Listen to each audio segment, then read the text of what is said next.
That is our mistake only. Okay. So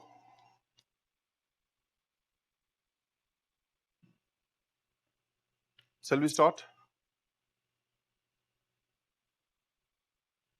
Okay.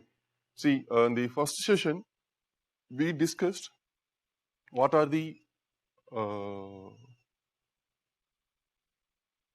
the nuclear issues, major issues, and we very briefly, we discussed about the history of nuclear weapon and what are the regulatory mechanisms evolved over a period of time to control the nuclear technology proliferations. And we discussed briefly about NPT and CTBT as well as NSG also. Okay, I hope you can remember. And we discussed about India's nuclear aspirations and our nuclear weapon development program, plus India's nuclear doctrine, that and all we discussed. And I think we discussed about this one also, like North Korean nuclear issue. So what is the problem of North Korea and why they started conducting, okay, a nuclear weapon. So now we can start the problem of Iran, okay. See, the another important country who is having problem with their nuclear program. Before going to the session, same like the previous session, I am requesting you kindly switch on your video, at least to 4 or 5 people, please, my kind request, so that it will be easy for us to understand your response, and accordingly we can either reduce our speed or we can increase. My kind request, please.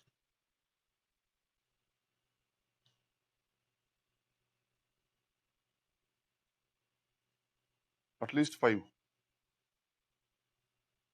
Those who are in proper attire. Yeah, thank you. Archana, thank you. Then anybody else? Yeah, Javahar, great. Thank you. Good evening. Yes. Another 3, 4, please. So after the end of the session, we will discuss many things like the batch shifting and other issues like break for your semester, or in what way you want help from us. So that and all we will discuss. Okay. Next one also joined. I don't know your name. Sorry. Okay. See the only 3. Okay. So good evening all. The next issue will be a North Korean nuclear crisis. Okay. Sorry, Iranian nuclear crisis. It is very interesting as well as very important in the context of Indian, because the North Korean nuclear crisis, that is not giving much implications for Indian affairs, but Iranian nuclear crisis, it has lot of implications on Indian external affairs.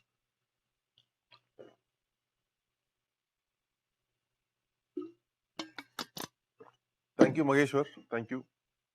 See, not only in external affairs, to some extent we can say there was huge impact on Indian economy also. The reason is, like why Iranian nuclear crisis is very important for India? In what context? Any idea? Can you text me? Just you text me in the chat box. Okay, in what context? Iranian nuclear crisis is very important. In many aspects, not a single.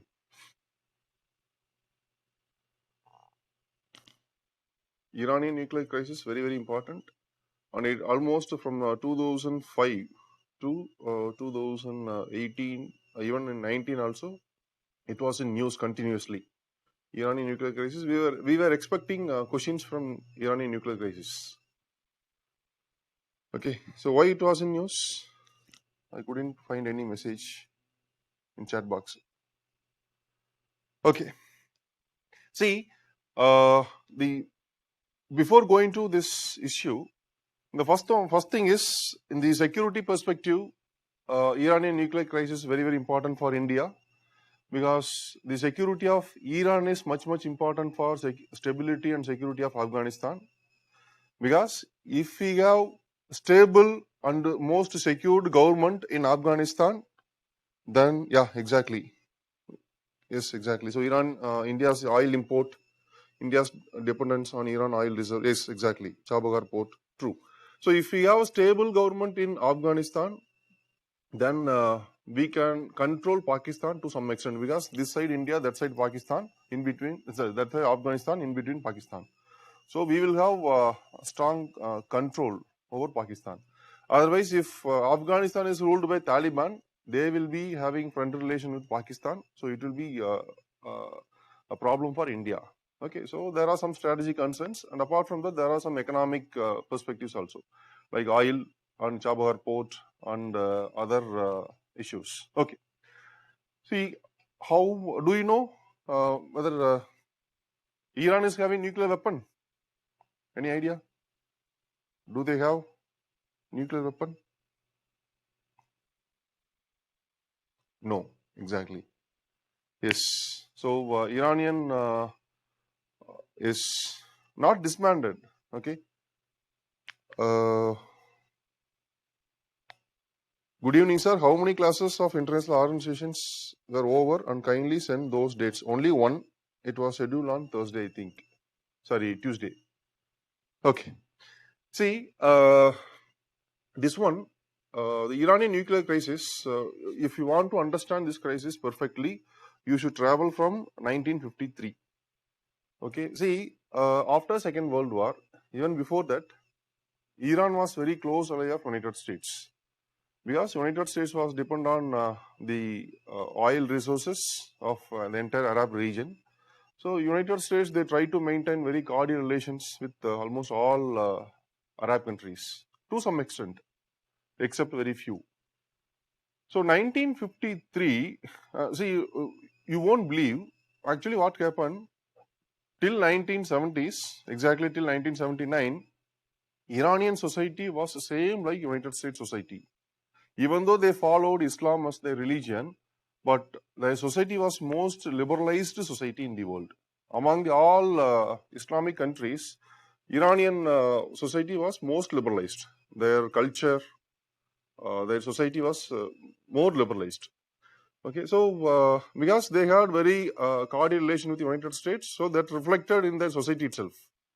Okay, so in 1953, then US President Eisenhower, okay, he revealed a plan. He proposed a plan in the name of Autumn for Peace. Okay, Autumn Autumns for Peace. This is the plan of United States. It was proposed by then US President Eisenhower. What was the objective of this plan? It is very simple. To provide basic nuclear technologies for its like-minded countries, whoever having cordial relation with the United States. Some of the countries, they will get basic nuclear technologies for peaceful purpose, only for peaceful purpose, not for anything else. Okay, peaceful purpose. So this basic with this basic nuclear technology, they can develop their industry and they can produce energy. So that is the objective of Autumn for Peace in 1953. It was initiated, and Iran was one among the country who got benefit out of this, who got benefit from Autumns for Peace initiative of United States. Originally, United States only provided basic nuclear technology to Iran. Okay, originally only United States provided basic nuclear technology to Iran. With that, Iran, they started developing all nuclear facilities like enrichment facilities, and they developed even nuclear reactors. Okay, when NPT was signed, Iran was also interested, and they became member of NPT as a non-nuclear weapon state. As a non-nuclear weapon state under NPT, invariably all non-nuclear weapon states, they have right to develop their nuclear facilities without intention of making weapon, nuclear weapon. So they are allowed to enrich their uranium up to 20%. Okay, according to this treaty, up to 20% they can enrich their uranium. No issues at all. If you cross this limit, if you cross the enrichment limit of 20%, then it will be viewed, it will be suspected like you are planning for nuclear weapon. Okay, you need at least 90% of enrichment for nuclear weapon, right? So if you cross 20%, then it will be considered as you are planning for nuclear weapon. So what happened? So another question is, sir, why classes had been shifted to weekend? See, we have splitted, not shifted. Okay, only based on your request we have splitted. Otherwise, we would have continued with the same batch. So if you are interested to have regular batch, you can have, and that one we will discuss in the last. Please don't disturb this. See, in till 1970s, exactly till 1979, okay, Iran was ruled by a kingdom called Shah Kingdom. The interesting fact is, the Shah Kingdom was ruling Iran almost for 2000 years. Same kingdom, they ruled for Iran almost for 2000 years. And this kingdom, Shah Kingdom, they had very good relation with the United States. And due to this, I already mentioned there was the most liberalized society in Iran. I think that liberalization went to a saturation point. Okay, then what happened? Overnight, there was a revolution, political revolution. Revolution was led by a religious, supreme religious leader, Ayatollah Khomeini. Okay, so Ayatollah Khomeini, he captured power in Iran in 1979. Okay, in 1979, he captured power in Iran. Okay, actually, this one, after came to power in 1979, the relationship between Iran and the United States totally changed. That is, after 1979, Iran became number one enemy of US to some extent. We can say it is number one enemy now in 1979. And in the place of liberal society, more conservative society, religiously, they started following all religious laws, and they established completely conservative society. Okay, so a supreme religious leader came to power. His name is Ayatollah Khomeini, and he captured the power and he established conservative society in Iran. So what happened? Immediately after coming to power, his first priority was to dismantle all nuclear facilities. Ayatollah Khomeini, he thought like he don't need any kind of nuclear facilities for his country's development. Okay, so he was totally against nuclear facilities. Then finally, for dismantling even peaceful nuclear facilities, there is no ban. So under NPT itself, he decided to dismantle all the nuclear facilities. Accordingly, nuclear facilities were dismantled completely. And in 1979, the same year, there was another major development in its neighboring state, that is in Iraq. So if you take the entire Gulf region, if you take the Saudi Arabia, Qatar, Oman, UAE, in that region, so that below the Persian Gulf, they are mainly Sunnis. If you take the Iran, Iraq, Syria, that region, Shias are majority, okay, in these countries. So historically, always there was conflict between Shia Muslims and Sunni Muslims. Okay, and in 1979, in Iran, a religious leader captured power. In the same year in Iraq also, there was a regime change. In Iraq, majority people are Shia, okay, Shia Muslims. But from a minority community, that is from Sunni community, a leader called Mr. Saddam Hussein, he came to power in Iraq. Okay, in Iraq, a leader from minority community became president of Iraq. Okay, after 1979, you know that Iran became enemy of US. Okay, and Saddam Hussein is from Sunni community. Iranian religion major population is Shia. You know, always there will be conflict between Shias and Sunnis. In this context, in 1980, okay, a war started between Iran and Iraq. War was started by Iraq. Okay, it is called Iran-Iraq War. It continued till 1988. 8 years of war. Okay, 8 years of war. That's called Iran-Iraq War. During this Iran-Iraq War, okay,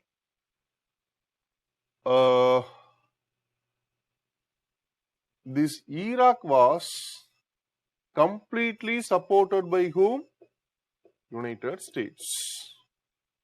Why? Why they completely supported? Because Iraq is fighting against whom? Iran. Iran is enemy of whom? US. So obviously, United States will support whom? Iraq. So Saddam Hussein was receiving all kind of supports, financial as well as material support during these 8 years of war. Okay, and that war ended without much important outcome. Like there is no victory either for Iran or Iraq. Okay, so the war ended in 1988. Then what happened in 1988? After this war, Saddam Hussein had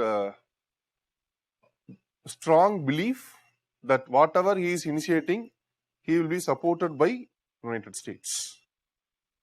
So he got confidence that definitely he will be supported by United States.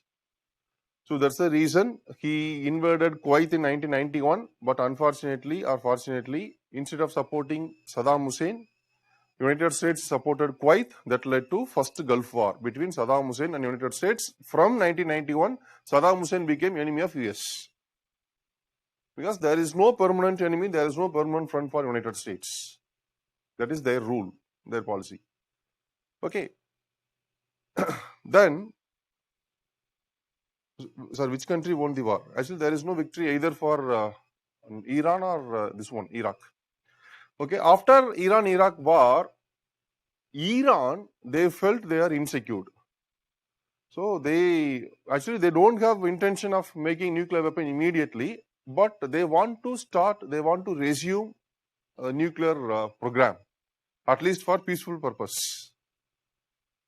Okay, so in 1989, I think 89 or 90, Iran resumed their nuclear program. Almost for 10 years, they dismantled their nuclear program. They suspended completely.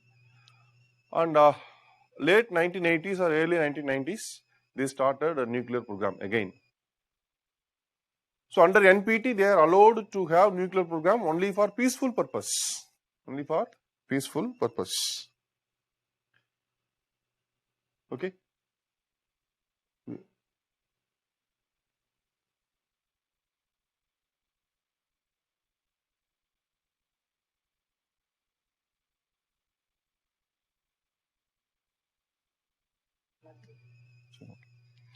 Okay. So the next is almost from 1990 to 2002 is almost 12 years, no problem for Iran. Okay, no one bothered about Iranian nuclear program. And in 2002, first time, see actually what happened, you know that after 1979 Iranian revolution, okay, the regime was changed and the new leader Ayatollah Khomeini, he established conservative society in Iran, and who enjoyed liberal lifestyle during the Shah kingdom. They strongly opposed this conservative system of society in Iran. So those who opposed this conservative society in Iran, they were expelled from country. They were deported and they settled in Europe, because Europe is another liberal society. So they settled in Europe. Okay, and they formed a council also. Some Iranian National Council or some councils were formed by these people. And that is Iranian own people, those who settled in Europe, they suspected first, like Iran may have a nuclear weapon program. And there was an article in international media in 2002 mentioning like Iran may develop, that is clandestinely, secretly they may have developed nuclear weapon. So that's the first report appeared in early 2000, probably around 2002. At the time, Muhammad, his name is Badami. So he was the president of Iran. And see, whenever a case arises, whenever a case is coming to international community, like one particular country, that is, if a non-nuclear weapon state is suspected that they are developing nuclear weapon, who has responsibility to check this? Any idea? Say, for example, one non-nuclear weapon state, okay, they are trying to develop a nuclear weapon, and there is international news, and the international community is suspecting that. Exactly, super. IAEA. So, International Atomic Energy Agency has right to conduct inspection in the nuclear facilities of the suspected country. They can conduct inspection, not an issue. So, what happened in 2002 when the international media reported like Iran may have nuclear weapon, and the international community, that is under United Nations International Atomic Energy Agency, they requested Iranian government to open their nuclear facilities. And Iranian government, then Iranian president, he agreed for conducting inspections. Accordingly, he opened his nuclear facilities for IAEA, International Atomic Energy Agency. So in 2002, International Atomic Energy Agency inspectors, the inspectors conducted the test in nuclear facilities, and they concluded that there is no evidence to say that Iran is having nuclear weapon program or Iran initiated nuclear weapon program. There is no evidence for that. So they concluded in 2002 itself. Okay. Then in 2003, one president came in Iran. Okay, he assumed power. Muhammad Ahmadinejad. He is very aggressive and a very assertive person. Okay, so Muhammad Ahmadinejad came to power. He was totally against United States and the entire all Western country. Okay, and you should understand that there is a politics between the two group of Arabic states. One is Shia Muslim countries and Sunni Muslim countries. And in this context, Saudi Arabia is supported by United States always. Okay, and so for Iran, there are so many enemies. One is all these Sunni Muslim states, and the next one is Israel. Israel also a potential enemy for Iran. So in this context, Muhammad Ahmadinejad came to power in 2003, and he was more assertive and aggressive person. So what happened in after 2003? Whenever he is talking in international forum, he used to target Israel. Okay, he will say that we are going to wipe out Israel from world map. So that is his standard template. So whenever he is addressing an international forum, he used to say that he is going to wipe out Israel from world map. Wiping of that is completely eliminating one country from world map, it is not easy thing. But if one country's president is openly declaring like that, then the international community suspected that definitely they would have developed some weapons of mass destruction. Then only it is possible for them to eliminate a country from world map. So Iran was continuously insisting like they are going to wipe out Israel from world map, but they not openly say how they are going to do, and because of that, the international community suspected like they may have a nuclear weapon. In 2003 only, you know that Iraq was targeted by George W. Bush in the name of, like, Iraq is developing weapons of mass destruction like nuclear and chemical weapon, so that before Iraq using it, they wanted to take that. So in that name only they entered into Iraq, and finally it was a disaster that everyone knows. And original plan of United States, they wanted to attack simultaneously Iran also, but due to the advices in the US administration, that plan was dropped. Because if you attack Iran, the consequence will be very severe. Iraq, no problem, but if you attack Iran, there will be severe consequence. Because Iran, to some extent, Iran is most powerful country in the region. So what happened? In after 2003, continuously Mohammad Ahmadinejad used to declare that he is going to fight with Israel and he is going to eliminate Israel completely. So in this situation, again the Western countries, particularly United States and the European Union, they suspected maybe Iran this time they would have developed a nuclear weapon, or they may try for nuclear weapon. So again, they started requesting Iranian government to open their nuclear facilities for inspection. But this Mohammad Ahmadinejad, this assertive president, he never bothered about the request of international community, particularly by United States and European Union. So what happened in around 2006, 7 and all, continuously severe economic sanctions were imposed by United Nations Security Council. Okay, because a member of a member of NPT and a member of international institution, United Nations, Iran, they are not ready to accept the request of international community. So through Security Council, they requested Iran to open their nuclear facilities, but Iran refused to open. So what happened? The the United Nations Security Council, they imposed sanction on Iran. See, first they imposed sanction on only key people. Key people means the travels restrictions were imposed. Like for example, Iranian nuclear scientists cannot travel abroad. Iranian defense people, they cannot travel abroad. So some travel restrictions were imposed on Iranian key people, important people. Then economic sanctions were imposed initially with small restrictions. Then gradually very severe restrictions were more stringent restrictions were given. So at one point of time, Iranian economy started collapsing because of this sanction, because they could not export their oil, they cannot import. So many developments.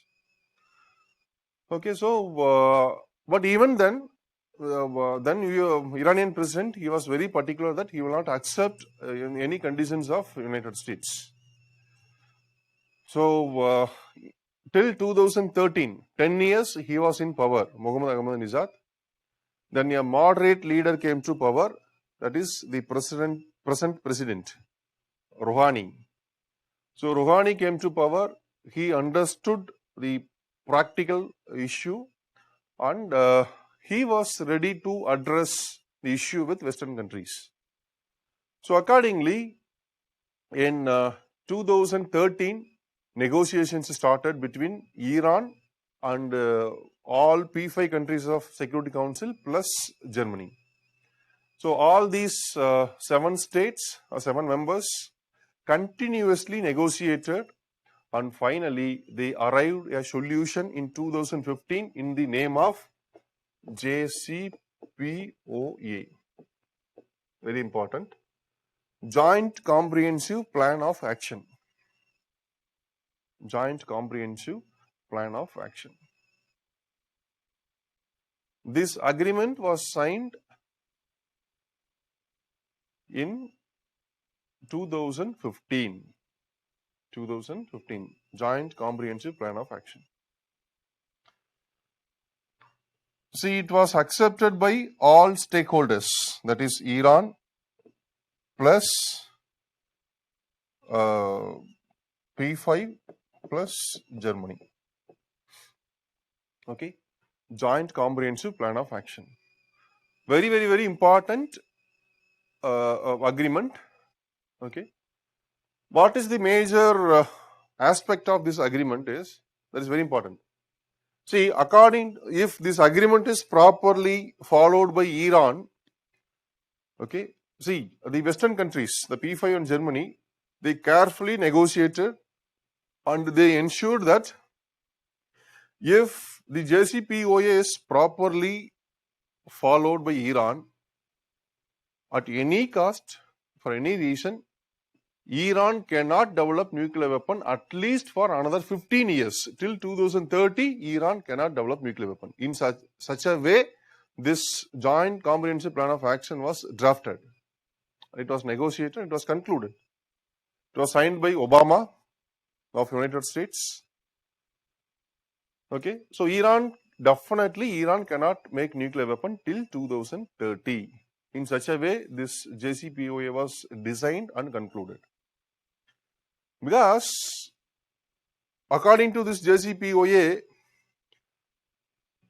Iranian enriched uranium, almost more than 90% of enriched uranium to be removed from Iran. If you have enriched uranium, there are possibilities for nuclear weapon making. If it is removed, then there will not be a chance. There will not be scope for developing nuclear weapon. Okay. The next one is, according to NPT, all members of NPT, they are allowed to enrich uranium up to 20%. Okay. But Iran was not allowed 20%. It was around 3.14% or something. Okay. It was very, very less.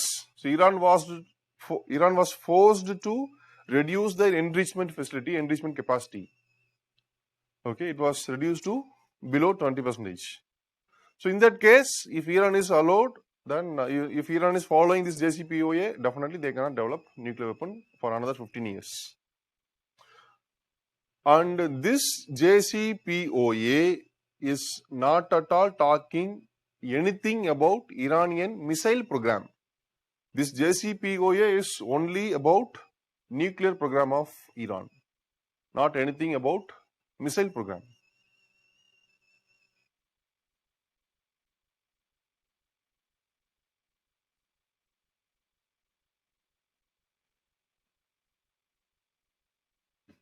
Okay. And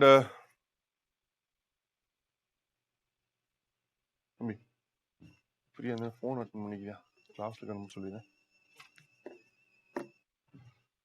And this was agreed by Iran as well as United States at the time Obama was president, and European Union plus Germany. Okay. And what happened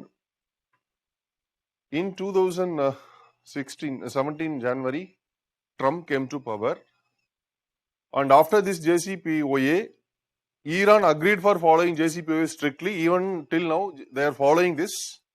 But only problem is, Iran started conducting some missile tests, okay, some powerful missiles.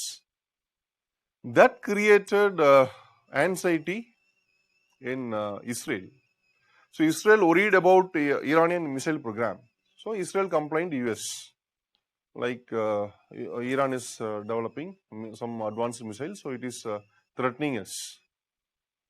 So Trump, he said, if Iran is not ready to stop their new missile program, then they have to face consequence. But Iran not bothered about this, because for nuclear program, they agreed for JCPOA and they are strictly following that. So there is no problem with Iran as such. Okay. But what happened? Trump, after 2017, continuously he warned that Iran may face some consequences. And only because of Israel's Jews' pressure, United States declared unilaterally they are coming out from this JCPOA. Okay. The same agreement which was negotiated by Obama administration, from which US will come out. United States will come out. Okay, this is unilateral declaration of United States, not by any consensus-based decision. It is not the decision is not taken by all members except Iran. No, see, it is unilaterally taken. Even though United States came out, other parties are ready to follow this.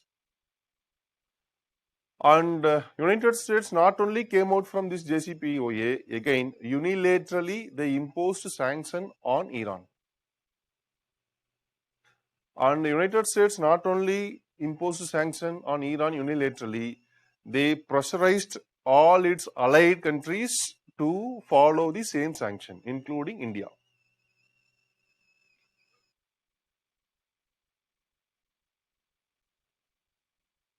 Okay, so this is the brief history of Iranian nuclear crisis.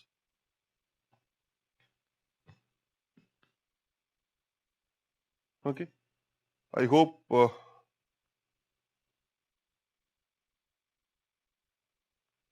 the next question is International Atomic Energy Agency an agency of United Nations? Yes, it is established under United Nations in 1957. IAEA was established under United Nations in 1957. Okay. So any doubt till now? So as of now, Iran is not at all a nuclear weapon state, and Iran, according to the International Atomic Energy Agency, till now Iran never tried for making nuclear weapon. That is the official conclusion of International Atomic Energy Agency. I hope now you can understand the Iranian nuclear crisis. So the same United States, they only provided nuclear technologies, basic technologies for Iran in the name of Atoms for Nuclear Program, Atom for Peace. And the same United States, they pressurized Iran and they pressurized Security Council to impose sanction. And the same US signed JCPOA, same US came out from JCPOA. Okay. So this is the very brief history. When was first economic sanction imposed on Iran? I think 2005. Okay.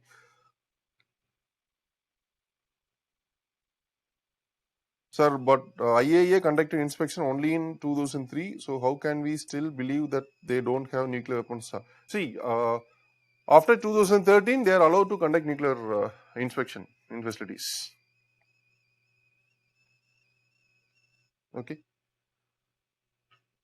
Can you follow regarding this? Are you comfortable? Or should I explain something else? Okay. So if you want, please inform me. We will discuss. Next. Okay. See, next is we are going to discuss about organizations. About IAEA. Yes, IAEA only we are going to discuss. If you want to know about the creation of IAEA, again there is another interesting story. You know that Atoms for Peace program, no? When Atoms for Peace program was initiated, the United States proposed to create an international organization to monitor this Atoms for Peace program. See, US is giving basic nuclear technology. If any country is using the basic technology for weapon making, then who will monitor? US is responsible only for giving the technology. Then there should be someone else to monitor this, right? So what happened? US suggested to create such an agency to monitor this. And almost after 4 years of negotiations, the United Nations General Assembly passed resolution to create this International Atomic Energy Agency. Accordingly, in 1957, the International Atomic Energy Agency was formed, established. 1957. This agency is called Global Nuclear Watchdog. Okay. The nuclear watchdog. Global nuclear watchdog. See, in United Nations, there are two major institutions, or it is also called organs. Organs means integral part of United Nations. There are two major organs. One is United Nations General Assembly. Next one, United Nations Security Council. In United Nations General Assembly, this is like our parliament. Okay, all countries are represented in the General Assembly. Okay, in United Nations General Assembly, all members of United Nations are represented always. So as of now, there are 193 members. So all members of United Nations are represented in General Assembly always. But in Security Council, how many members are there in Security Council? Any idea? How many members? 5 or 15. Exactly. Super, super. Not 10, not 5. It is 15. That is 5 permanent members plus 10 non-permanent members. Now India is going to become non-permanent member. Okay. So there will be 15 members. So in United Nations, totally 6 organs are there. Okay. Originally. And among all the 6 organs, Security Council is most powerful. Okay. Very, very powerful. Okay. And the ultimate responsibility of maintaining world peace, it is lies with this institution. Who has ultimate responsibility to maintain world peace? That is Security Council. They have ultimate responsibility. And they have collective responsibility. See, for example, every year the annual report will be created. It will be about the nuclear inspections. Okay. So periodically, the International Atomic Energy Agency, it will report to General Assembly. Okay. The relations between these 3. Okay. It will actually, the IAEA can conduct inspections in members of NPT. Which member? That is non-nuclear weapon states. Non-nuclear weapon states. So IAEA can conduct inspection. And non-nuclear weapon states under NPT, they should accept the request of IAEA for conducting inspection. Okay. And in normal circumstances, IAEA will report to General Assembly and they will submit the report in which they will mention like these are the inspections recently conducted and this is the status. So they will update to General Assembly. Okay. They will update to General Assembly. IAEA will report to General Assembly about the search or inspections conducted or the recent developments. Whatever they came to know, they will update to General Assembly. Okay. Then, say for example, if one country is saying, okay, so till 2003, North Korea was part of NPT. Okay, say for example, the IAEA is asking, before 2003, just to imagine, IAEA is asking, North Korea, can you open your nuclear facilities for conducting inspection? IAEA is asking. And North Korean president is saying, no, I'm not ready to open our nuclear facility. Then IAEA, what will they will do? What this IAEA will do for further action? No other option. They have to complain with whom? United Nations Security Council. So IAEA will complain to Security Council. This is very serious issue. Okay, this guy is not opening his nuclear facilities. So we have to please ask him to open nuclear facility. If if United Nations Security Council is saying like your nuclear facilities to be opened, okay, if United Nations Security Council is passing any resolution with respect to maintaining world peace, it is binding nature. Binding nature. What do you mean by binding nature? What do you mean by binding nature?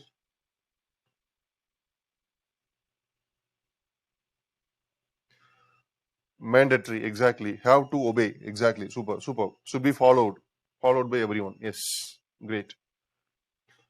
Another question is whether non-NPT countries are bound to IAEA. No, IAEA can conduct inspection only in members of NPT.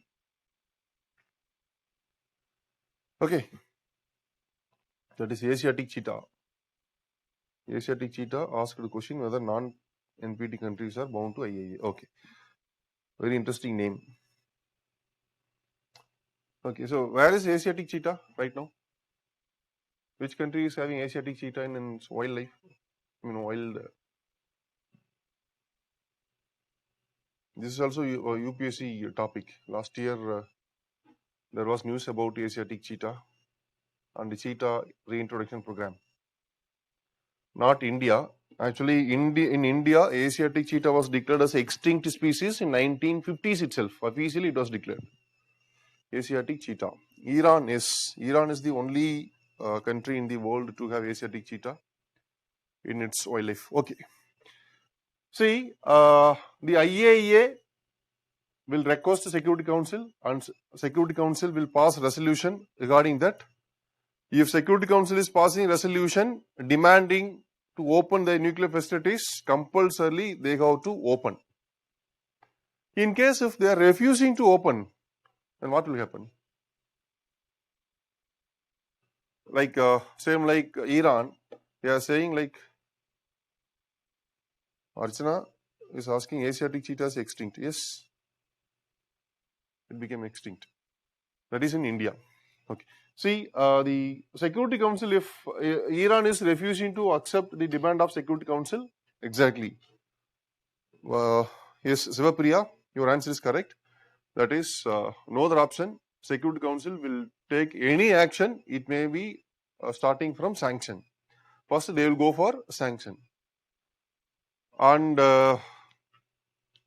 with the sanction itself, they will try to control the situation. Okay. So, sanction will be imposed. And once the sanction is imposed, definitely the country will accept the conditions of this one. Next question is, are non-NPT members allowed to make decision on NPT members, like India making decision on Security Council? Yes, within the Security Council you can take decision. See, I think among the non-NPT members, India is the only country which is represented in frequently. Not only, I think Israel, I think they're not allowed in Security Council. But India, I think this is 7th time we are going to, 8th time we are going to become non-permanent member in the Security Council. So even, I think India is the only country outside NPT we can take decision in the Security Council. Because others are Pakistan. Pakistan, they never entered into Security Council as non-permanent member. Because in Security Council, as a non-permanent member, only peace-loving states will be admitted. So Pakistan is not peace-loving state. So under North Korea, also this one, they never entered into this one, Security Council. Okay. So United Nations Security Council will go for sanctions. So this is the mechanism. Okay. Now you should understand that in normal circumstances, IAEA will report to the United Nations General Assembly, and during extraordinary situation, whenever a country is not accepting the demand of IAEA, then they will report to Security Council. This is the relation. Okay, are you clear? And sanction, UNSC can impose sanction on or war. Sanctions, even they can go for war. Security Council can go for war, no problem. And how UNSC impose a sanction, permanent members alone take decision on. See, that we are going to discuss in the Security Council, don't worry. What's the criteria for resolution to be passed in UNSC? These and all we are going to discuss. It should be supported by 9 members. That is called majority for the issues. We will discuss. Okay. So next, in International Atomic Energy Agency, if you take the institution structure, there are 3 organs of IAEA. One is Board of Governors, very, very important. Next is General Conference. Third one is Secretariat. Board of Governors, that is very important. Then General Conference and Secretariat. As of now, there are 171 members in International Atomic Energy Agency. Till date, there are 171 including India. Including India, we have 171 members. Okay. Out of which, in Board of Governors, there will be 35 members. In Board of Governors, there will be 35. And all 171 will be represented in General Conference. General Conference is like, again, General Assembly of United Nations.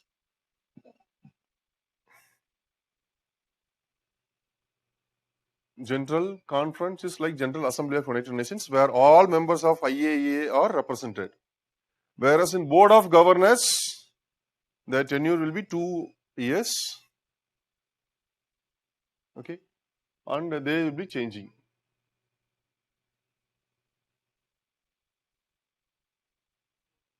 So 35 members. But mostly these 35 members are allied countries in nuclear technology. All the 35 are allied in nuclear technology.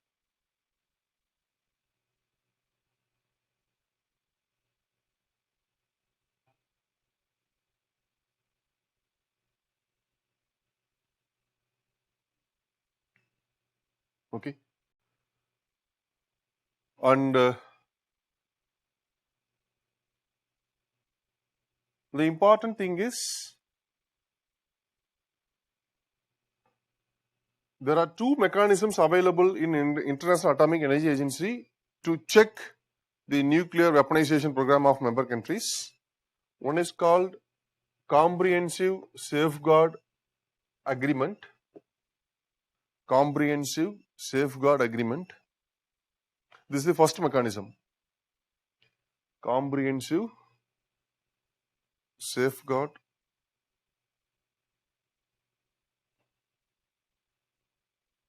Sir, Pakistan also was not permanent member of UNSC. No.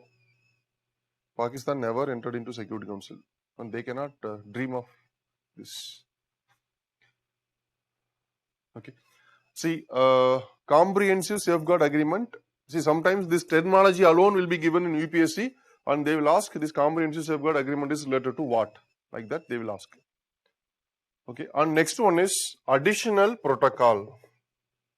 Additional Protocol. Actually, in Comprehensive Safeguard Agreement, there were some loopholes. Okay. Even though it was comprehensive, but there were some loopholes. To address this, Additional Protocol was signed. And India is member of both CSA and AP, or only for CSA? Any idea? Sometimes that may be a question in prelims. In the statement, they will say India has ratified only Comprehensive Safeguard Agreement, not Additional Protocol. They will give you the statement. Any idea? India is member of both CSA and Additional Protocol. Additional Protocol was signed in 2014. Because of that, UPSC asked a question recently, 2 years back, regarding AP, Additional Protocol.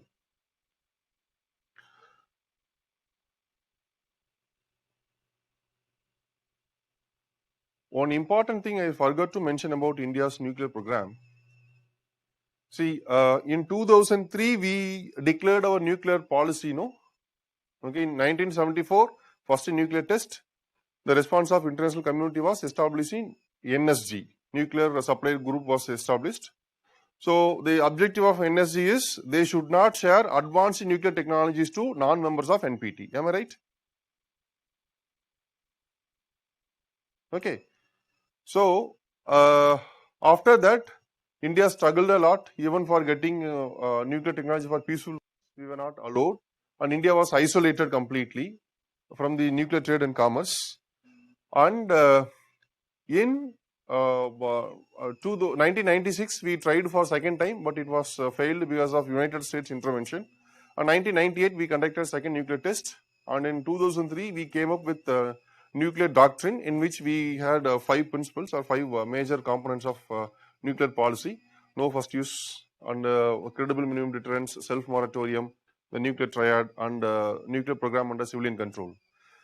After that, in 2006, then US President George Bush Jr., he initiated an agreement with with the Indian government that is called Indo-US Civil Nuclear Agreement, or also simply called 123 Agreement. 123 Agreement.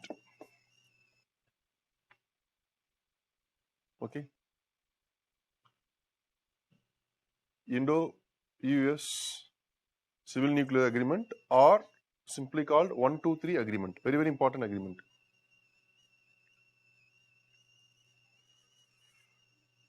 What was the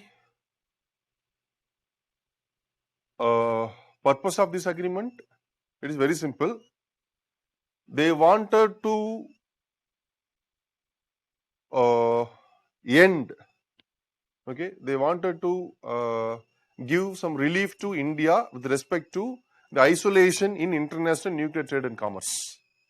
Because of this NSG and because of Indians' nuclear weapon program, India was isolated in international nuclear trade and commerce.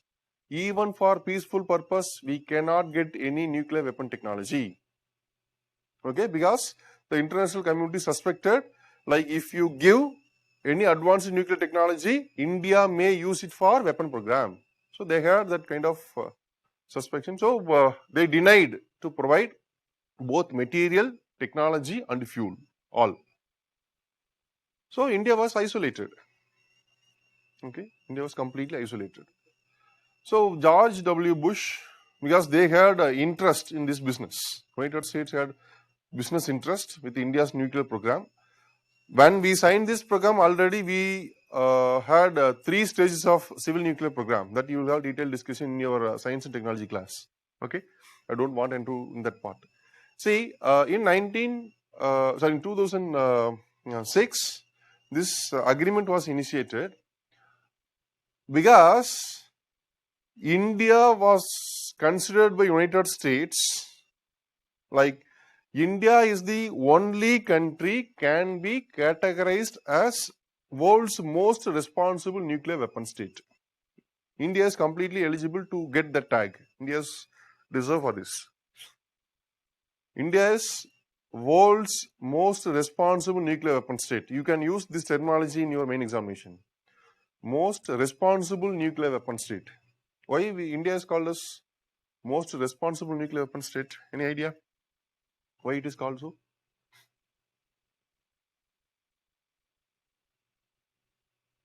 Is India a member of Comprehensive Safeguard Agreement or APSR? Both. India is member of both.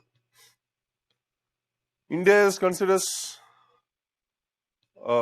this one, the most responsible nuclear weapon state, because, say for example, if you take United States or all other P5 states, okay, they are controlled by NPT.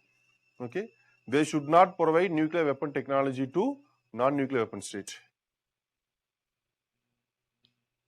Okay, exactly. So there are some answers, very good answers. No first use policy, self moratorium, nuclear deterrence, self-imposed moratorium. India never proliferated. Exactly. Okay. See, why India is considered as world's responsible nuclear weapon state? This is very, very important tagline given to India.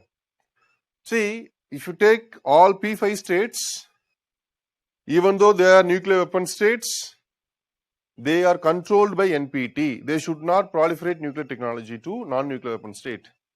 And if you take other nuclear weapon states like Pakistan, North Korea and all, already since 1993 itself, North Korea is having cases of or example of nuclear proliferation. They try to provide nuclear advanced technology to some Gulf countries, some communist countries, particularly Yemen. Unfortunately, it was stopped by IAEA. And Pakistan also, they had a history of nuclear proliferation. You know, like A.Q. Khan, he is considered as father of nuclear weapon program of Pakistan. He is like our Abdul Kalam. And he was arrested by Pakistan authorities because he sold the nuclear technologies to some other countries. So Pakistan is having a history of nuclear proliferation. But India neither bounded by NPT nor helped any country with nuclear weapon technology. Okay, this is the first quality we have. And we never interested to use nuclear weapon technology against any country because we already declared no first use policy and self moratorium we imposed and credible minimum deterrence. So even though we have nuclear weapon, we are most responsible state. We are behaving like we are most matured. So because of that, the international community has recognized India's contribution for nuclear disarmament, and India is continuously advocating nuclear disarmament. So the United States President, he wanted to have an agreement with India for selling their nuclear technology to India. So accordingly, this 123 agreement was initiated. It was signed in 2008. What this agreement is saying, very simple. According to, so why it is called 123 agreement? Because in United States they have United States Nuclear Act 1956 or 53, 53 or 56, I am not sure about year. They have their own nuclear act. Okay, United States Nuclear Act. In that act, 123rd article is prohibiting United States to sell nuclear technologies to India-like countries, like those who are not signatory to NPT. Okay, so 123rd article or the section of 123rd section of US Nuclear Act, it prevents United States to sell their nuclear technologies to India-like countries, like non-members of NPT. So now under this 123 agreement, this 123rd provision of US Nuclear Act to be amended. It should be amended.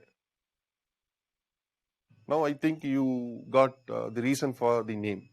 Okay, so 123 or 123 agreement.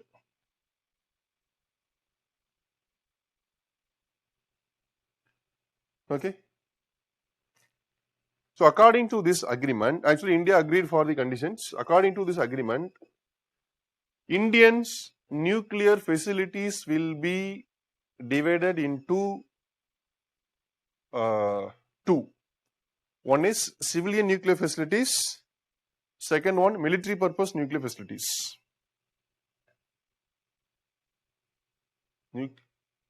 Civilian purpose, military purpose. Okay, and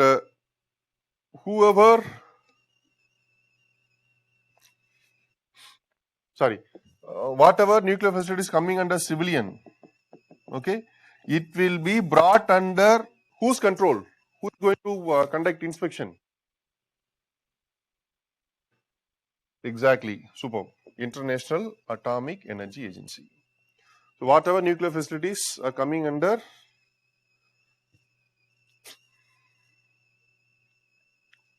a civilian category, it will come under this. The military purpose, in military purpose nuclear facilities, no one will be allowed. India has exclusive rights and IAEA cannot conduct inspection. And most of the nuclear facilities were brought under civilian except very few, maybe 10 nuclear facilities brought under military. All other are under civilian.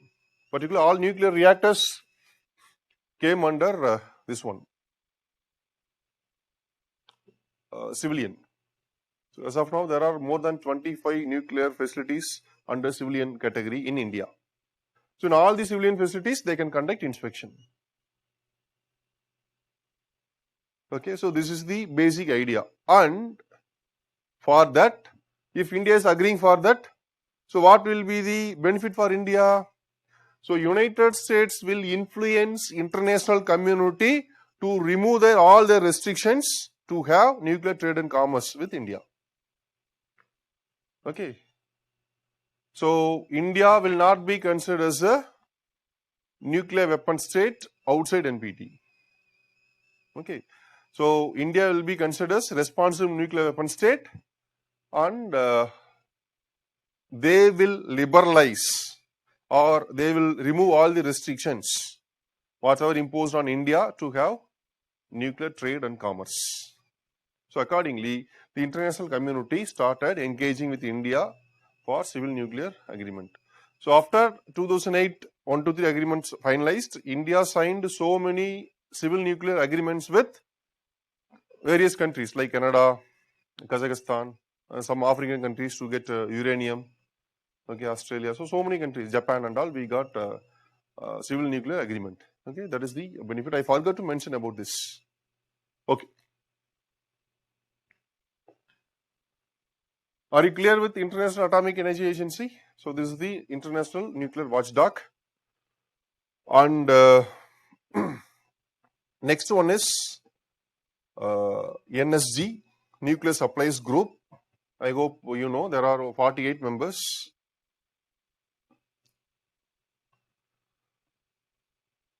Originally, it is called London Club. NSG is called London Club because in London, so many meetings were conducted for establishing this one.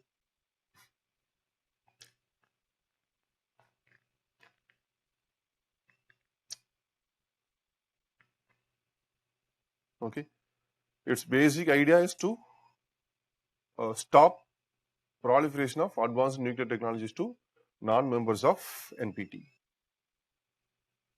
So in NSG there are 48 members. 48 members. Last year India attempted to become member of NSG, but it was stopped by China.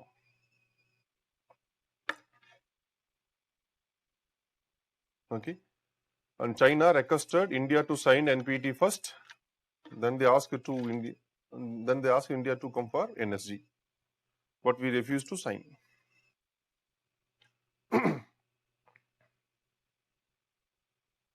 Okay. Next, CTBT, Comprehensive Test Ban Treaty. It was signed in 1996.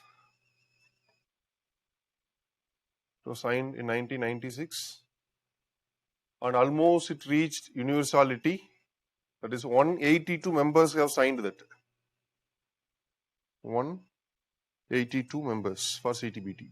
Comprehensive Test Ban Treaty. Comprehensive Test Ban Treaty.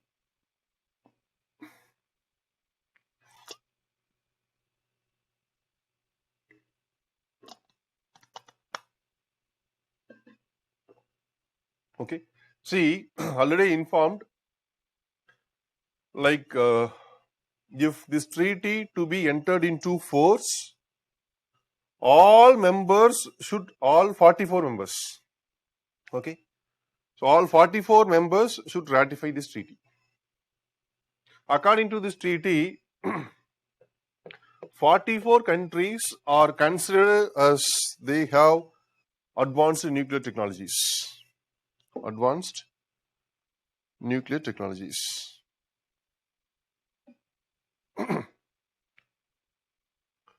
44 countries are having advanced nuclear technology. So these 44 countries should sign and they should ratify this Comprehensive Test Ban Treaty. The objective of CTBT is, okay, its objective is banning all nuclear explosions everywhere by everyone. everywhere by everyone. That is the reason it's called comprehensive test ban treaty. Comprehensive test ban treaty.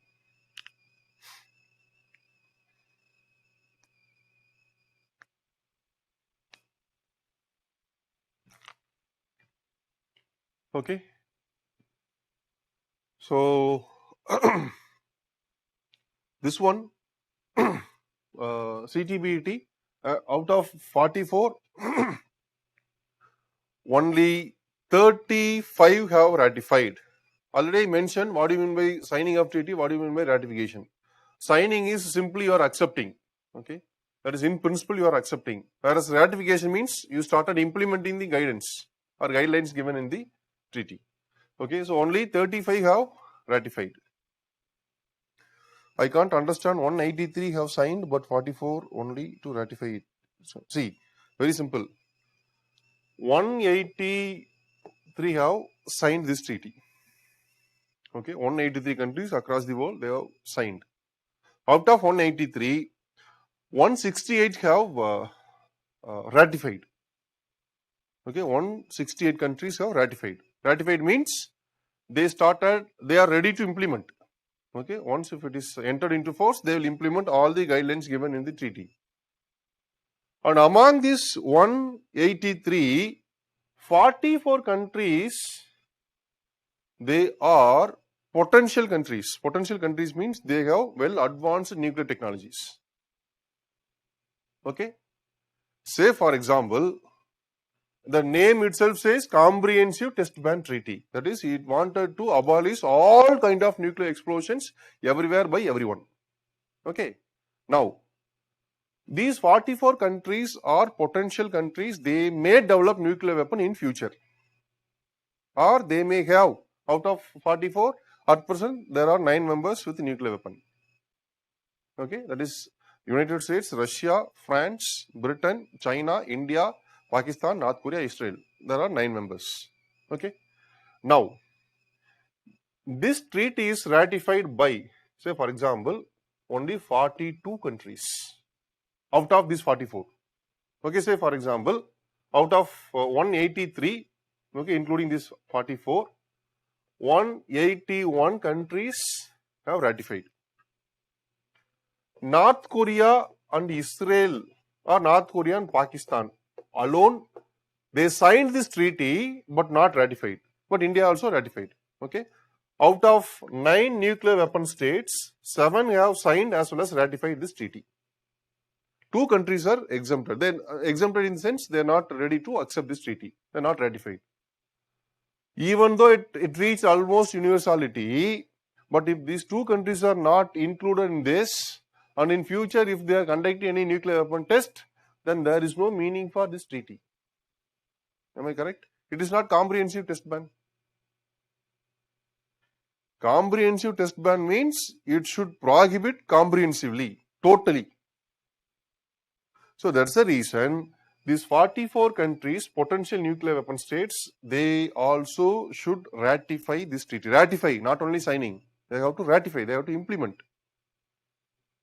Okay.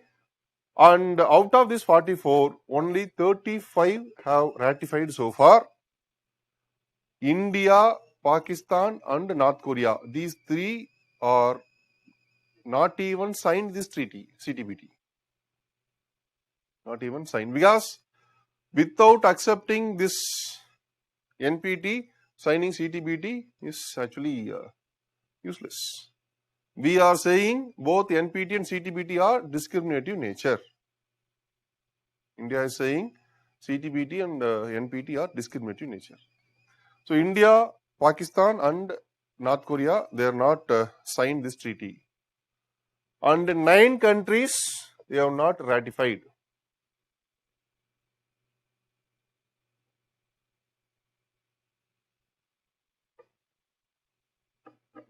Okay. What is difference between CTBT and NPT?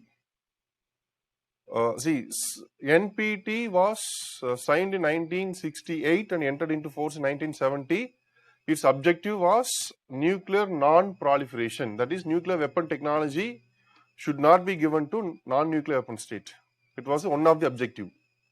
As well as they tried to abolish all nuclear weapons in the name of nuclear disarmament, and they wanted to establish nuclear security also. That is, nuclear technologies to be used for nuclear peaceful purpose. Whereas CTBT, it wanted to abolish, it wanted to stop all kind of nuclear explosions. Okay. I hope now you understood this. Okay. I hope you got it. Next is INF. Recently it was in news. INF treaty. So this INF, that is Intermediate Range Nuclear Force Treaty, which was signed in 1987. Intermediate Range Nuclear Force Treaty between United States and former Soviet Union. Intermediate Range Nuclear Force Treaty. In 2019, even in 20 also, it was in news.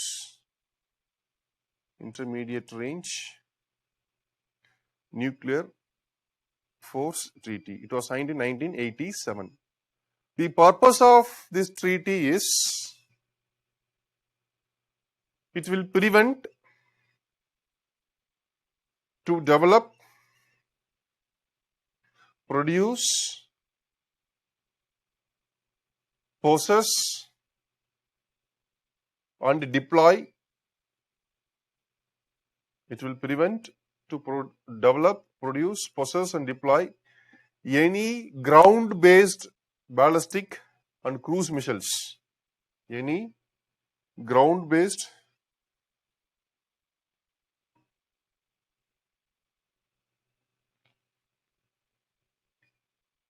Archana is asking whether it is between USA and Russia. Yes, previously it was signed between United States and former Soviet Union. Now it is between United States and Russia. Okay. So it will prevent to develop, produce, possess, deploy any ground-based ballistic and cruise missiles that have range between 500 to 5,500 kilometers.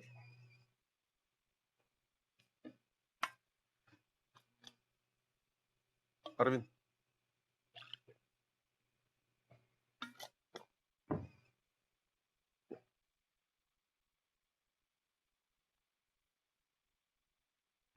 Any ballistic cruise missile which has range of 500 to 5,500 kilometer range. Okay. Which can carry nuclear warheads. Okay. Which can carry nuclear warheads as well as conventional as well as nuclear warhead. But the interesting fact is this INF treaty exempted air-based launching and sea-based launching. It is only for ground-based launching, land-based launching, not for air-based and sea-based. So you can launch intermediate ballistic missile or cruise missile either from sea or from air, from submarine or flight. So why it was the range once again, sir? See, range is between 500 to 5,500 kilometer. Between 5,000 to 500 to 5,500 kilometer.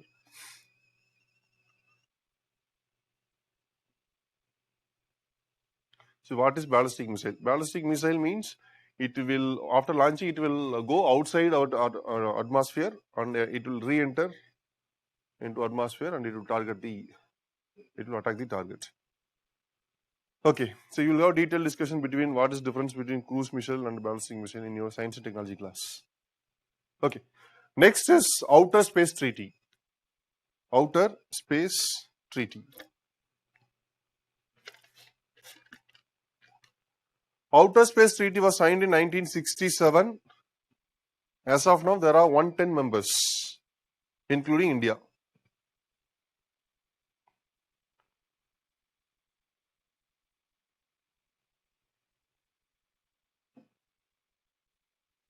Okay.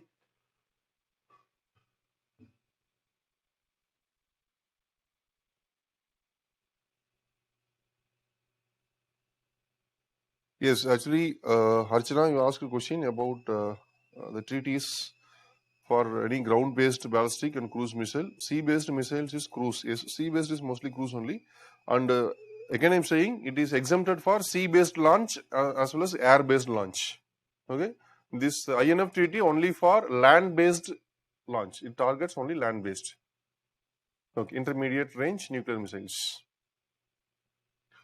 Okay, the Outer Space Treaty, which has 110 members now, and it protects Moon as well as all other celestial bodies. Moon and all other celestial bodies.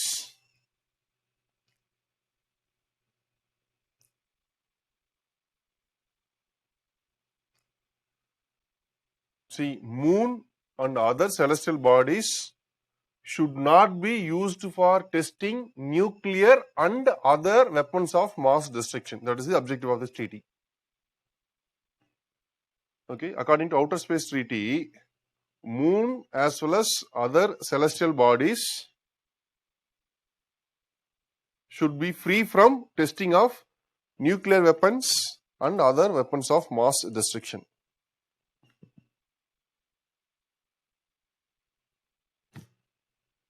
Related to Stephen Hawking's theory, what you are saying, I couldn't get your question, Sir Priya. Is it related to Stephen Hawking's theory, sir? No, I don't know what you are exactly wanted to ask. Okay. See, according to this Outer Space Treaty, please note it down. According to Outer Space Treaty, space should be accessible to all nations. Space should be accessible to all nations.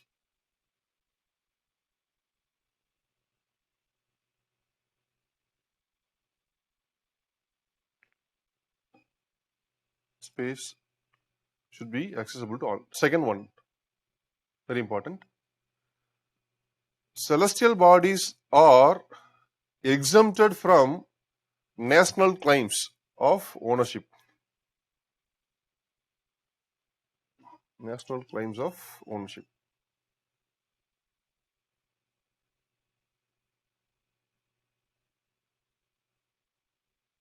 So, Priya, please text me elaborately. I couldn't understand your question.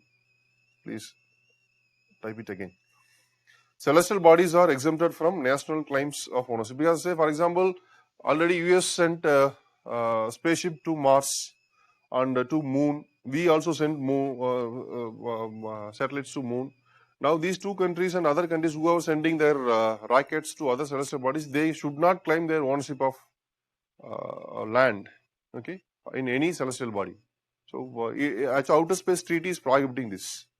Second one is the Outer Space Treaty ensures the celestial bodies should be completely free from contamination.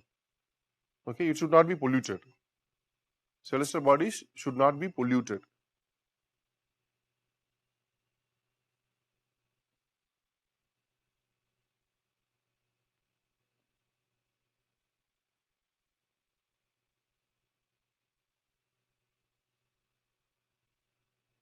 Oh no, sir. This is not related to Stephen Hawking's. That see, he was saying human society may be eliminated because of three reasons. One is the attack from celestial bodies like meteorites or something. Next one is climate change. Next one is nuclear war. But this is completely different. So, Outer Space Treaty purpose is the celestial bodies should be protected from this nuclear arms race and other race. I am asking one question.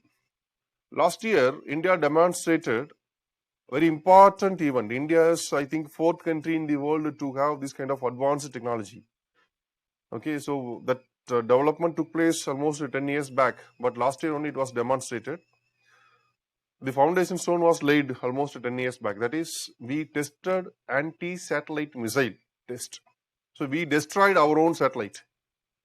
It is most powerful technology. Okay, only three countries are having. I think US, Russia, China, and India is the fourth country. 10 years back, China demonstrated this. Now we also demonstrated this. Because if you have anti-satellite this one missile, then easily you can target enemy countries' communication system, their entire network, Everything can be destroyed with the anti-satellite system. So generally we have satellites to launch, so we have rockets to launch this one satellites, but now we have missiles to destroy satellite. Accurately we can point out and we can destroy satellite.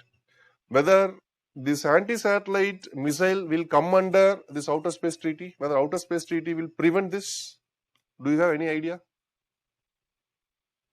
Sometimes UPSC is saying the anti-satellite missiles are prohibited under outer space treaty.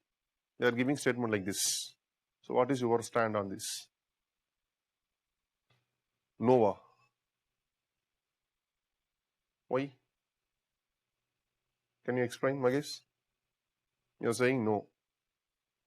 Asiatic cheetah also saying no. Why? There should be reason, no? See, the purpose of the outer space treaty is the outer space celestial bodies to be protected. There should not be any national claim, and it should not be contaminated, and it should be free from nuclear test and weapons of mass destruction. Okay. Maheshwar is saying because it is act of self-defense by nations. Man-made. Even nuclear Asiatic cheetah also saying that it is man-made. See, it is man-made only. Even nuclear weapon test also man-made. Okay, weapons of mass destruction test also man-made. Only celestial bodies. Archana is saying only celestial bodies are exempted from nuclear and not space as such. Oh. No, the basic understanding is anti-satellite missile is not a weapon of mass destruction. Okay, it is just a missile, that's all. See, it prohibits only two things, either nuclear or other weapons of mass destruction. It may be chemical or biological. Okay, anti-satellite missiles are not covered under this. See, and one interesting information is, in 1969, I think, not 1976, 9 years after the Outer Space Treaty, all countries who are located in the equatorial region, I mean most of the countries like Colombia, Brazil and Congo, Zaire and Indonesia, all countries who are located in the equatorial region, they declared a declaration in 1976. Okay. See, in response to Outer Space Treaty. What Outer Space Treaty is saying? Celestial bodies to be accessible to all countries. Okay, outer space to be accessible to all countries. No one should impose restrictions, and it should be contaminated free from the pollutions, and there should not be any weapons of mass destruction test. Okay. Now, with respect to this, there was reply from equatorial region countries, around 9-10 countries. They declared a international declaration that is called Bogota Declaration. I think Bogota is the capital city of Colombia, right? So Bogota Declaration 1976. Go and check it. It is a very funny thing. See, what happened? So in which year Outer Space Treaty was signed? 1967. Okay. See, Bogota Declaration it is very simple. What they told through this declaration, the entire outer space exactly above the equator region belonging to only this equator region. No one should use this. So above our land, it is for our country only. No one has right to claim their space. So that is called Bogota Declaration. So slightly above equatorial region, it is ours. No one should come inside this space. It's very simple. See, if you take this one, I will explain why they went to that extent. Means it is very simple. See, do you know geosynchronous orbit of satellite?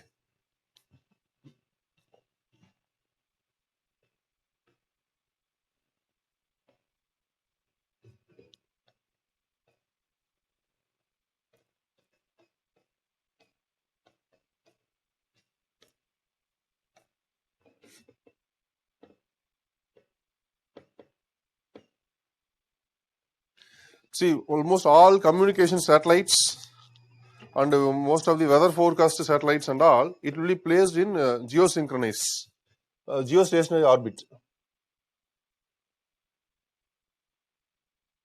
Okay.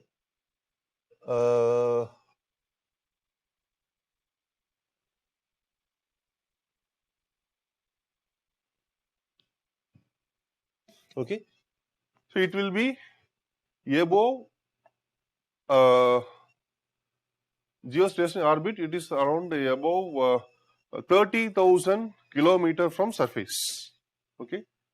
See, for example, just you see, Earth is rotating and satellites also traveling. This satellite is always, sorry,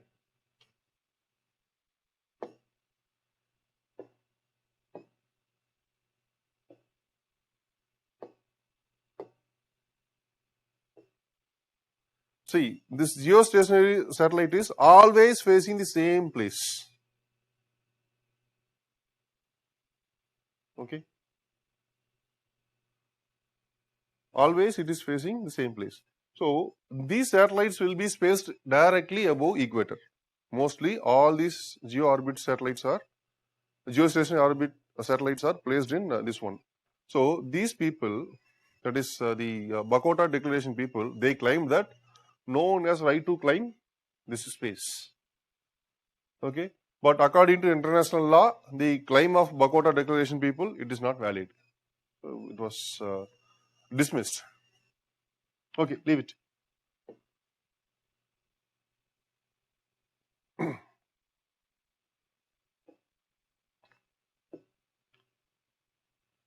Next is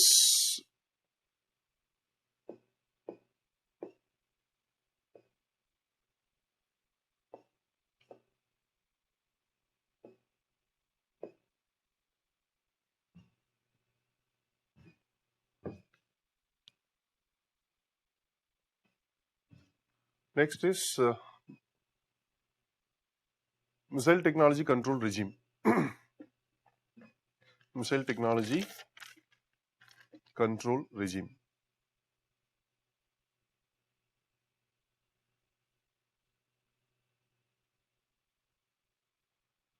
See, missile technology control regime is part of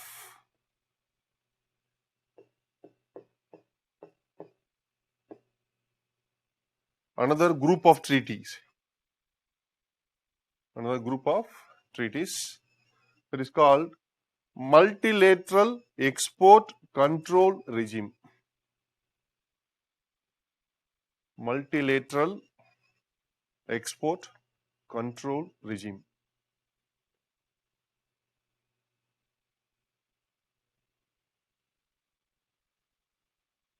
The export control regime.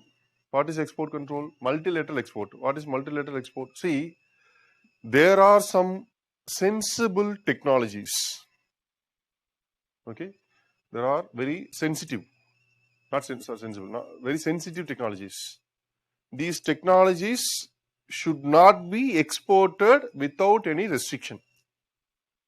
Say, for example, just you imagine, for peaceful purpose, we are launching satellites. For launching satellites, we have missile technology. If the same missile technology is given to another country without any restrictions or regulations, that country may convert this technology for launching their missiles. Okay, and it will create instability in the region.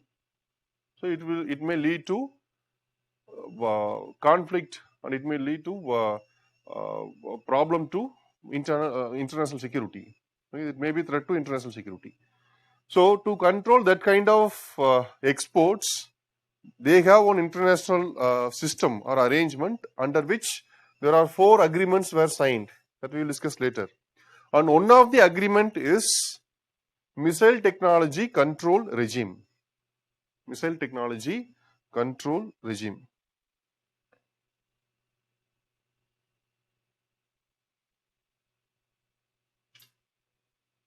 Javakar is saying the rotation speed will be matched with Earth rotation. Yes. So in geostationary orbit, the speed of satellite will be, that's the reason it is going very high altitude. So the purpose of missile technology control regime, actually it was signed in 1987, originally by G7 countries. Originally it was signed by G7 countries. Right now there are 35.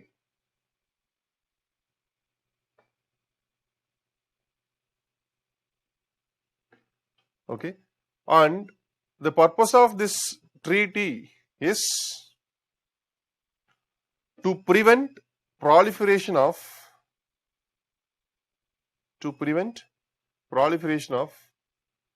missiles and unmanned aerial vehicles,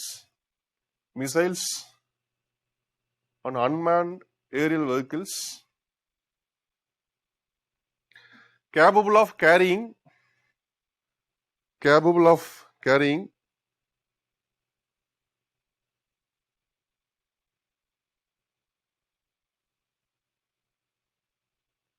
more than 500 kg payload,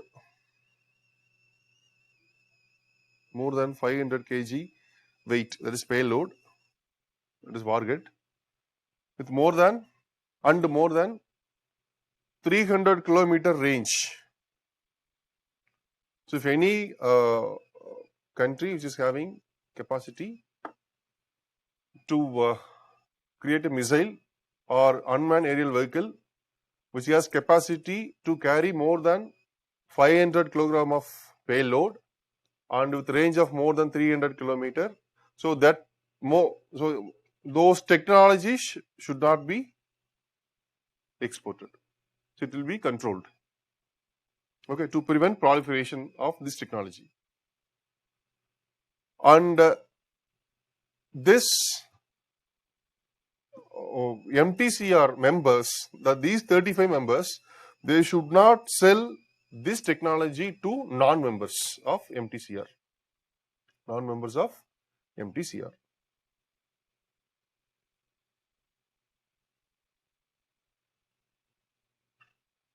In this MTCR, actually this MTCR is non-binding treaty. Very, very important. It is non-binding treaty. Non-binding treaty means it is not mandatory. It is not mandatory. Here India is member and China is not member. India is member, China is not member.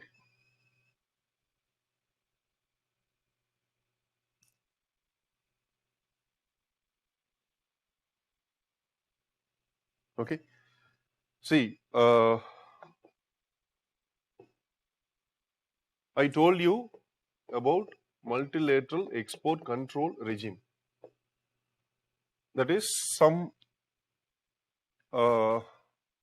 sensitive technologies should not be exported freely. Okay. So to control or to regulate these kind of thing, there is one international mechanism called multilateral export control regime.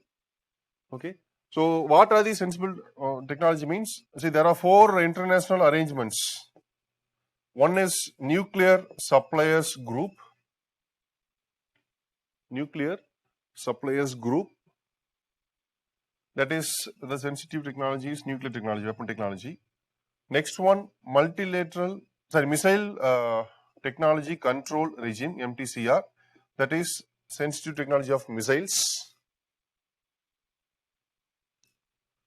Then Australia Group.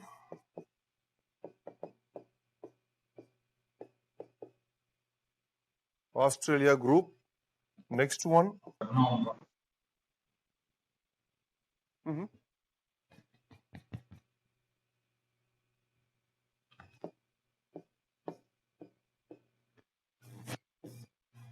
Wassenaar Arrangement.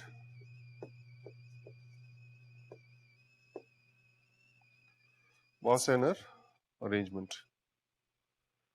See, Australia Group is for chemical, biological and nuclear war weapons. That is, weapons of mass destruction. Okay. Australia Group, it will prevent proliferation of weapons of mass destruction technology. Australia Group. This is another international agreement. Next one, Wassenaar arrangement that will prevent spread of conventional arms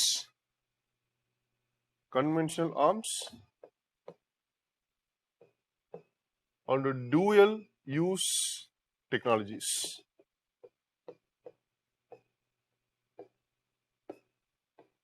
Dual use. All dual use technologies will come under Wassenaar arrangement.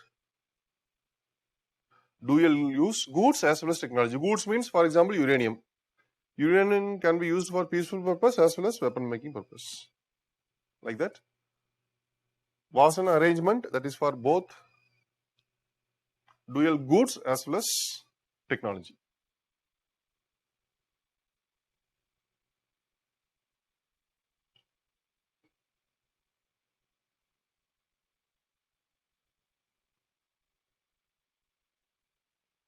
Okay. Next. So these are the four. Please, I will repeat again. Nuclear supplies group, as you see, to restrict export of sensitive technologies, we have an international arrangement that is called multilateral export control regime. Okay, regime. And there are four regimes. One is NSG, in which India is not member. MTCR, India is member. Australia group, I think India is also member here.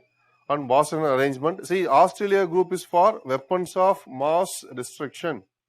This is for conventional weapons as well as dual use goods and technologies. Dual use goods and technologies. All these four are coming under multilateral export control regime, which will impose restrictions on exporting of sensitive technologies and goods. Okay, next is Seabed Treaty. Seabed Treaty, which was signed in 1972. Okay, there are 84 members.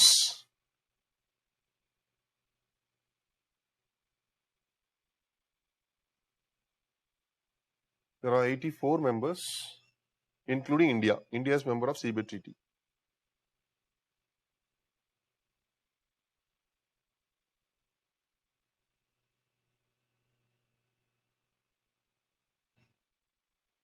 See, in the last class I mentioned, like, say for example, if we have a coastline, say for example this is India, so we have coastline, the first 12 nautical miles will be called as territorial sea or territorial water.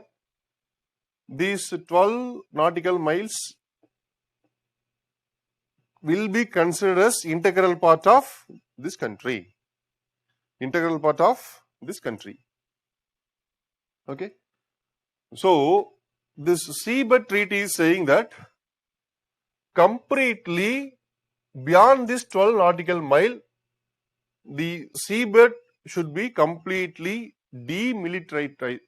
Sorry, demilitarization. Okay, completely it should be demilitarization. Demilitarization, why they are saying beyond 12 nautical mile? Because up to 12 nautical mile, this respective state can control. Okay, beyond this 12 nautical mile, almost theoretically as well as practically, almost this high seas, they are called high seas, they belonging to all nations, common. These high seas are common to all nations.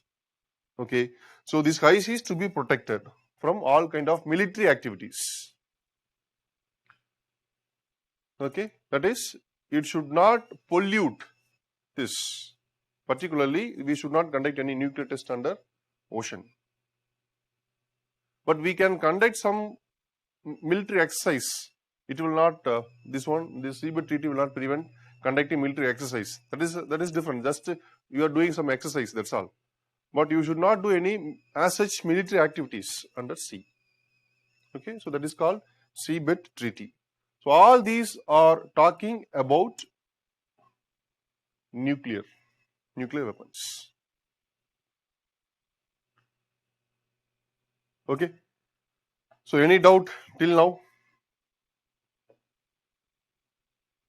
I think we discussed about all these things. Nuclear triad last class. Next one is, see, if you have doubt, please inform me. First we'll, for MPCR Outer Space Treaty, do we have any organization to enforce the treaties? Who will address in case of violations? See, generally in international agreements, there will not be any punishment or something if you violate. But only thing is, in international forum, you have to lose your credentials, credibility. Sorry. Only under United Nations, under Security Council, whatever things are coming under Security Council, they will take some assertive steps and they may give some punishment. But others, once we are coming out from this one, there will not be any punishment or something. Okay, so simply you can come out and you can violate all the guidelines given in the treaty, or within this one you can do, but you will be removed from this. So, is there any disadvantages for India in signing 123 agreement? Yes, because your sovereignty with respect to nuclear field is affected, because you will be subjected to inspections conducted by IAEA and you have to accept for this. And whatever restrictions or whatever conditions they are imposing, you have to accept. So, these are the some disadvantages. And what is the discriminative nature of CTBT? See, if all countries are signing, we will sign. That's all. Okay, so there are 9 countries. They are outside CTBT. They have signed but not ratified, including United States. So, say for example, if US is joining and if US is ratifying, then we can do. Not a problem. My internet lost around when you were answering my question. Can you please repeat? My question is, like, IAEA conducted inspections in 2003 in Iran, but how still we consider Iran as no nuclear weapon? See, that is what I'm saying. After 2013, again IAEA certified, like Iran is not having any idea of developing nuclear weapon. So again, recently also IAEA concluded. So the Rouhani government has accepted the conditions of Western countries and they opened the nuclear facilities. Is it okay, Manisha? Thank you. Okay. So shall we move to next topic? The next global mandate, very, very important. That is to address environmental issues. So environmental issues are very, very, very, very important right now. See, environmental issues are threatening human society unimaginably. Okay, unimaginably. See, just I will show you few things so that you can understand. For example, do you know the this one?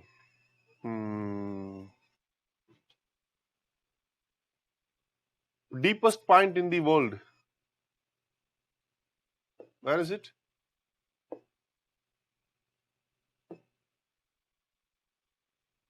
Any idea? Where is deepest point? Mariana Trench. Exactly. Superb. See, in the bottom of Mariana Trench, okay, they discovered plastic. Can you believe this? Almost 36,000 feet under ocean, underwater, they found a plastic bottle. Not single, so many plastic bottles.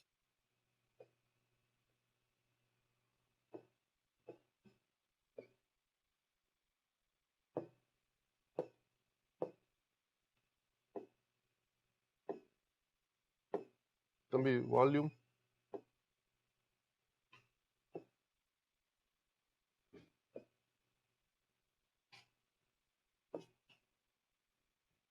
வர மாட்டேங்குது.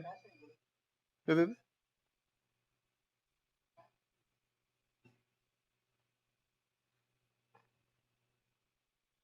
See, there is a famous quote. 8 billion people are saying just one plastic bottle.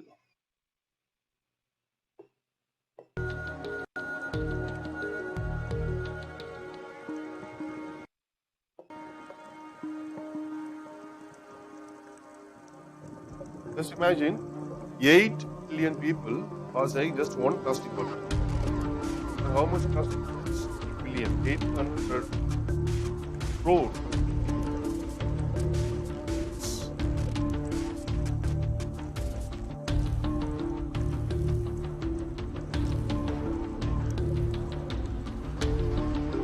Sorry.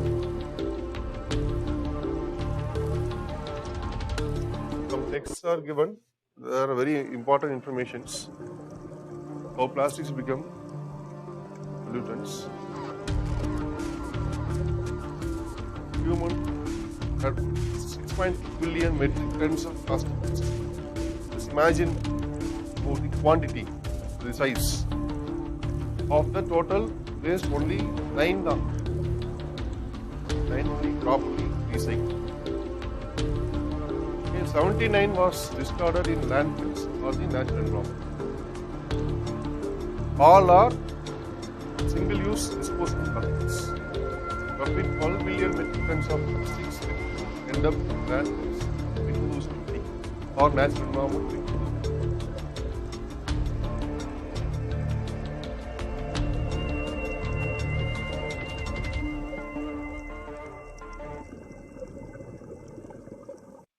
Okay.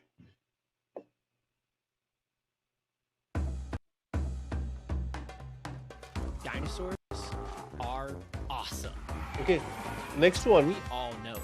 When we figured out these guys were a thing, we wanted more fossils. Next, another interesting one is, see, the remotest Pacific island. See, now you can say like Mariana Trench is close to Japan, and there are possibilities for pollution. Okay, the remotest Pacific island, it is called Henderson Island. Okay, it is in southern Pacific. Just imagine the quantity of this one.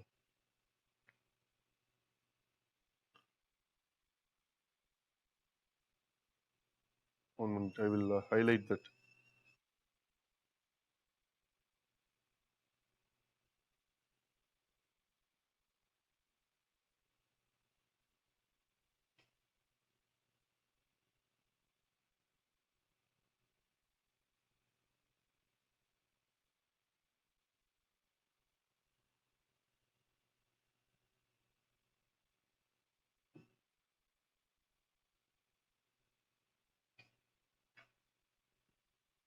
Yes, this is actually very small island, no major settlements. Okay, in this isolation from humanity has not prevented the island's beaches from becoming filled with trash. In a new study, researchers estimated that 37.7 million pieces of plastics, amounting to 17 tons of plastic debris in the Henderson Island. Actually, this is uninhabited piece of island. Okay, no population, no settlement. Actually, it is here the southern Pacific. Okay, here, around here, remotest place. So if you take either from this side, Australia side, or from South American side, it will take around more than 4,000 kilometers. So in the Henderson Island, you have plastic. So what do you mean? The two incidents are saying the entire world is completely polluted. Okay, no place is free from pollution. The entire ocean is polluted with microplastic. Do you know, actually in South Indian Ocean, where here, okay, the last year one Indian naval officer got struck in Golden Globe race. I think you can remember that. Do you know Golden Globe race? Very famous race. Okay, Every year it is conducted. So actually around Antarctica, okay, this, like if you take this one, so in the southern ocean alone, you have to navigate. This is roughest sea in the world. The entire circumference, the entire region is most roughest. Okay, the sea waves usually it will be more than 9 feet or 10 feet or 9 meters. So in that situation, you have to navigate lonely. There will not be any support for you. Lonely, you have to navigate across the world. So every year, just go and check it in Golden Globe race. One Indian from Indian Navy, he's from Kerala, I forgot his name. So he got stuck near Australia. So finally, he was rescued by some French cargo ship. Leave it. See, in this place, scientists, they took water sample. Okay, this is the remotest place. Okay, they took water sample from ocean. It contained microplastic, which is equal to the coastline of major settlements. Then think about or imagine about the level of pollution what we have. Okay, so for example, if you eat fish, definitely it has microplastic. Fish is, as believed, it is not pure healthy food. Okay, so fish contain microplastic. If you eat broiler chicken, you will get cancer, and if you eat mutton, you will get heart attack, and if you eat chicken, the other one again other problem. So if you eat fish, you will get microplastic. And I don't know. See, what this is saying, the human species, okay, the life of human species, it is almost some 1,000 years, okay, but it is going to destroy 4.5 billion old one planet. So that is the conclusion. Okay, see, in this situation, okay, now we have so many environmental organizations, international organizations to address each and every issue, but still they are not much effective, and their achievement was very less. We can say it was very less only, but there are so many things to be done. So we are going to discuss elaborately about what are the environmental organizations and what are the environmental treaties and conventions are signed or established to protect our environment. Okay, elaborately we are going to discuss. Very, very important, because more than 5 questions, sometimes 10 questions you may get from this topic alone, environmental organization alone. We will discuss elaborately. See, in your opinion, at present, what are the major environmental issues, environmental problem? Can you text me? What are the major environmental issues? Climate change, superb. Climate change, okay. Pollution, okay, super. Pollution in general pollution, it may be like air pollution, water pollution, land pollution, even noise pollution, mine pollution, okay. Then development projects in economic sensitive zones, okay, global warming, greenhouse gases, global warming, yes, ozone depletion, okay. See, ozone depletion, recent EIA, no comments, okay. You're dragging me into controversial thing, I will not comment on this. Human-animal conflict, land degradation, depletion of forest, okay, superb. Then anything else? Extinction of flora and fauna, exactly, superb. Who is that? 2053577. Yes, that is called the 6th mass extinction. Regarding 6th mass extinction, already UPSC asked a question. Very good question. And the next one, species extinction, habitat loss, exactly. Day 0, depletion of freshwater resources, yes. It's Akshaya. Super. Okay, Akshaya. Really, it's a great answer. Okay, Akshaya. See, there are so many major issues. Okay, we will discuss one by one. And the first one, see, if you take the chronological order of how the human society addressed or how the international community responded to the climate change. So this is the order. Okay. See, before going to all these topic, briefly I want to explain something.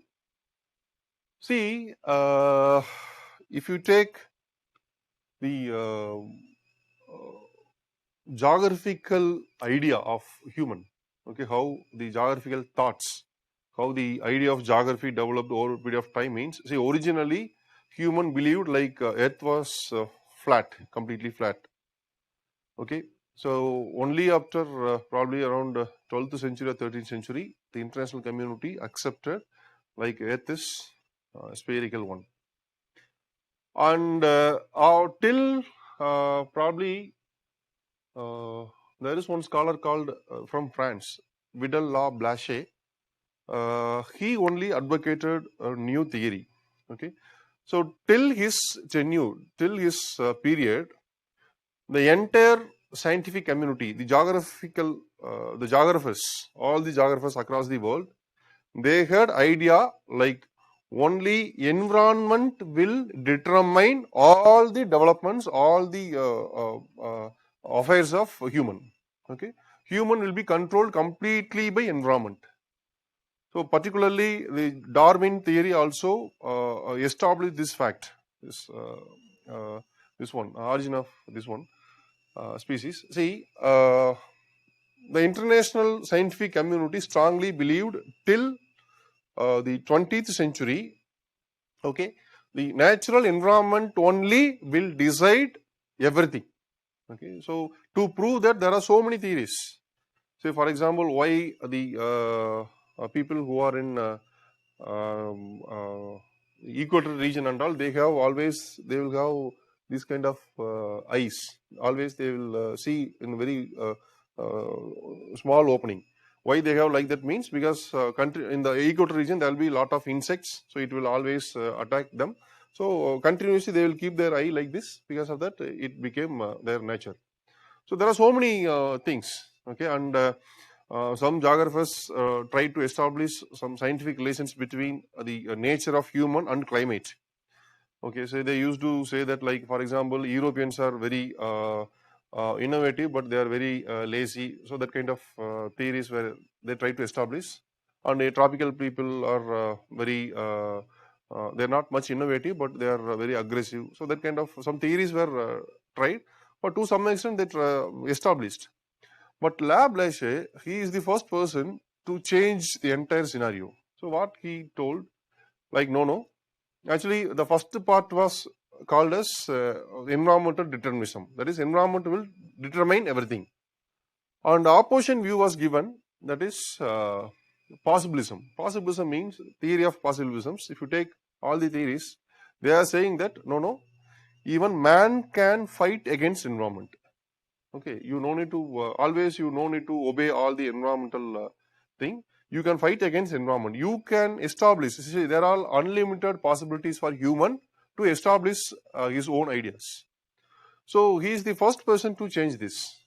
After that, the international scientific community started strongly believing, like, for all kind of nature related problems, all kind of environmental related problems, technology can be solution. Only after that this situation changed. So technology can be solution for all nature related or environmental related problem. So after the 20th century, probably after Second World War, not after Second World War, that is immediately after the Industrial Revolution, the Western countries, particularly United States and Western European nations, they started burning fossil fuel indiscriminately. Okay, so they're not at all bothered about the outcome or consequence of burning of fossil fuel. Okay, and same time they started exploiting natural resources indiscriminately. There was no judicial usage of natural resources, indiscriminate use. Okay, whether it required or not, they started exploiting. Okay, because if they want to earn money, there was no consideration about environment at all till 1970s. Continuously indiscriminately all natural resources were exploited.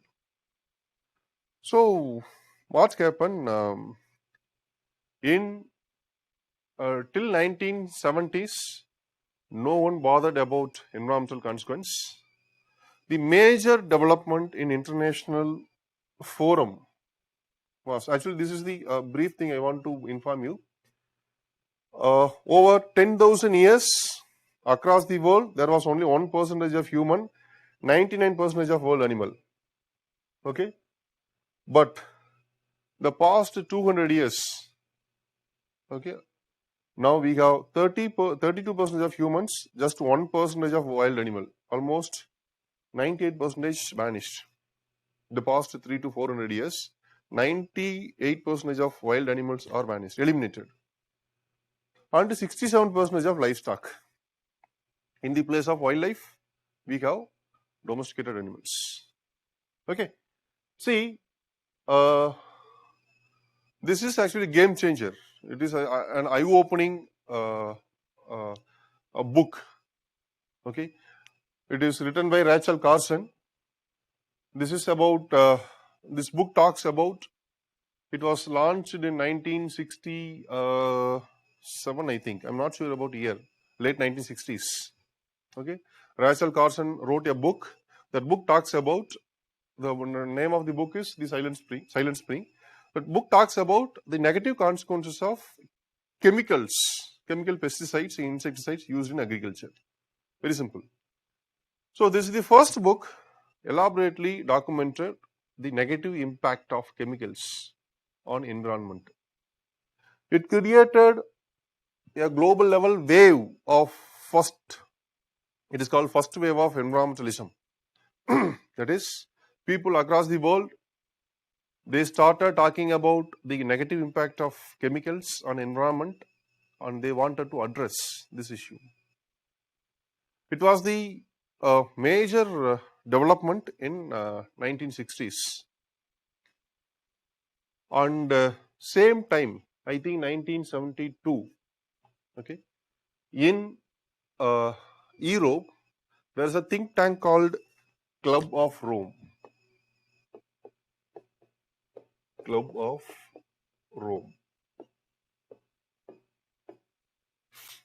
They published their first report, or it can be called as first theory also. It is called Limits to Growth. It's called Limits to Growth.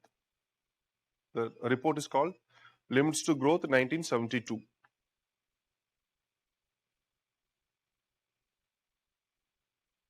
Very important. Already UPSC asked a question about limits to growth, I think 2017. 16 or 17?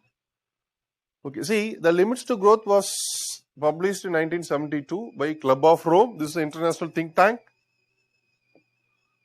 What this limits to growth theory is saying is very simple.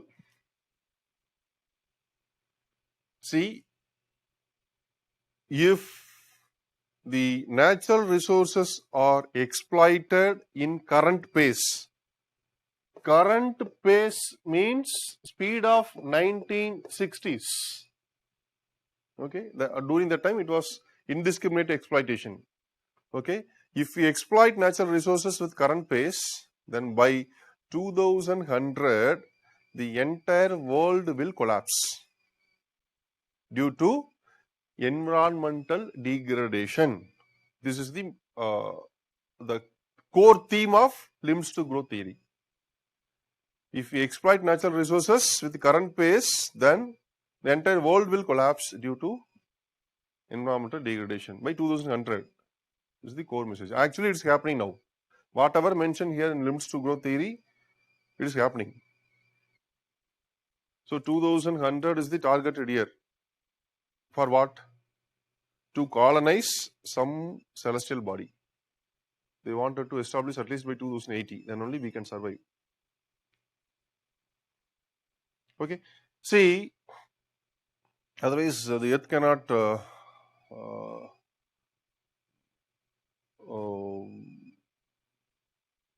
it cannot hold the entire all population. Okay. See, this is the limits to growth theory, which published in 1972. So these are the two major developments: the Silent Spring and the limits to growth. After the Silent Spring publication, 1960s, late 60s, the international community, they got awareness about this and they started discussing about this. On same time, in 1960s itself, they discussed about global warming. Okay, so global warming was the major topic among the scientific community in the international level, and all the environmental degradation related issues were discussed. At the time, in late 60s, United Nations General Assembly passed a resolution like we have to take a strong measures or actions to address environmental issues. So 1960s itself, resolutions were passed. Okay. Then what happened? Once the resolutions were passed, the international community got awareness about all these things, and accordingly, in 1972, okay, 1972, major development was first United Nations Environmental Summit was conducted in Stockholm in Sweden. Stockholm in Sweden. First Environment Summit was conducted in Stockholm in Sweden.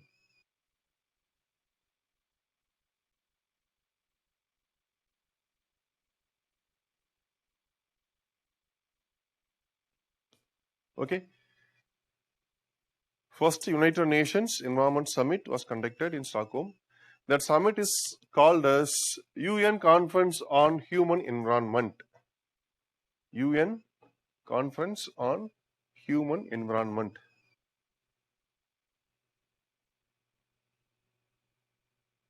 Also called Stockholm Conference. Also called Stockholm Conference. Also called Stockholm Conference. Very, very, very major development. In the Stockholm Conference, they discussed elaborately about all the environmental issues. Finally, they concluded that under United Nations, okay, under United Nations, there should be one exclusive organization to deal with all global environmental issues. Okay, under United Nations, there should be one exclusive organization to deal with all global environmental issues. To deal with all global environmental issues.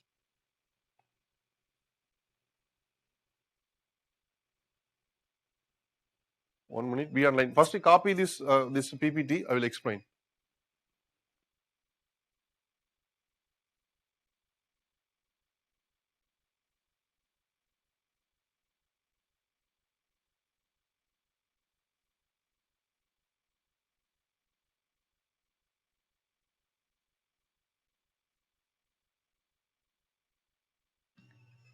First, copy this content. We will discuss.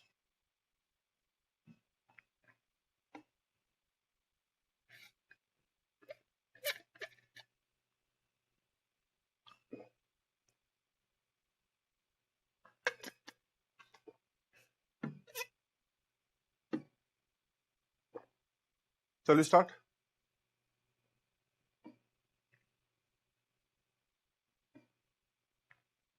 Hope all of you copied.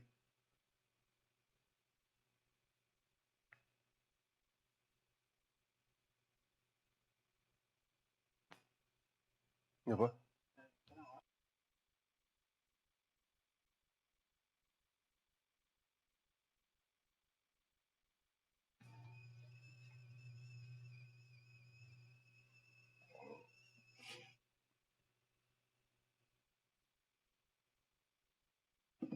Yes, shall we start?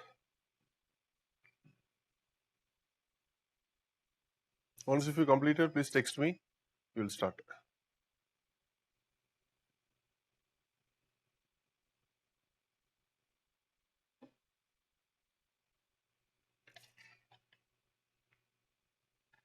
Okay, Archana, shall we start? class is till 7:30 or 8? What was communicated to you?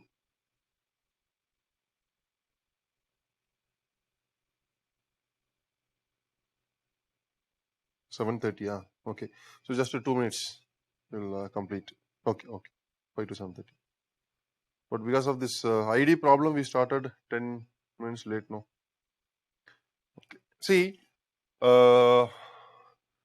this in the Stockholm conference, it was discussed and agreed like there should be an exclusive international organization to deal with all global environmental issues. Accordingly, in 1972, United Nations Environment Program was established. United Nations Environment Program.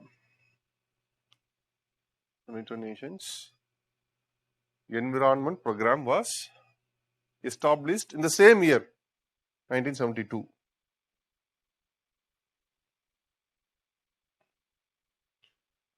Actually, India played very crucial role in Stockholm Conference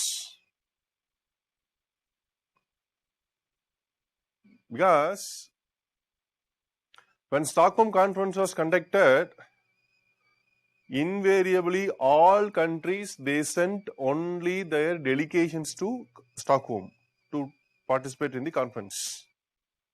But India as a responsible country, then Indian Prime Minister Indira Gandhi herself participated, represented India in Stockholm Conference. India is the only country was represented by head of state in Stockholm Conference. And that's the reason India was invited, India was accommodated as a co-host country in Stockholm Conference. Okay, Indian Prime Minister Indira Gandhi, she took environmental issues very seriously and she addressed this. Okay, and accordingly, in 1972, United Nations Environment Program, UNEP, was established in 1972. Since then, the UNEP will be the nodal agency for addressing all global environmental issues. All global environmental issues.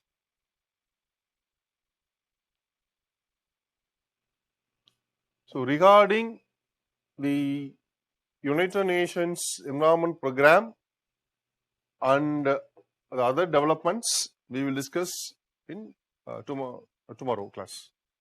Okay, we'll discuss tomorrow about what is UNEP, what are its objectives and responsibilities, what are the international agreements and conventions and summits were conducted under UNEP. So, what were the development? What are the area of work of United Nations Environment, like climate change, disaster, biodiversity, okay, desertification. There are so many things. So that and all we will discuss in next class. That is tomorrow. Okay. So now, any doubt regarding this? I hope you can follow the class. Are you comfortable with my speed, or should I reduce further?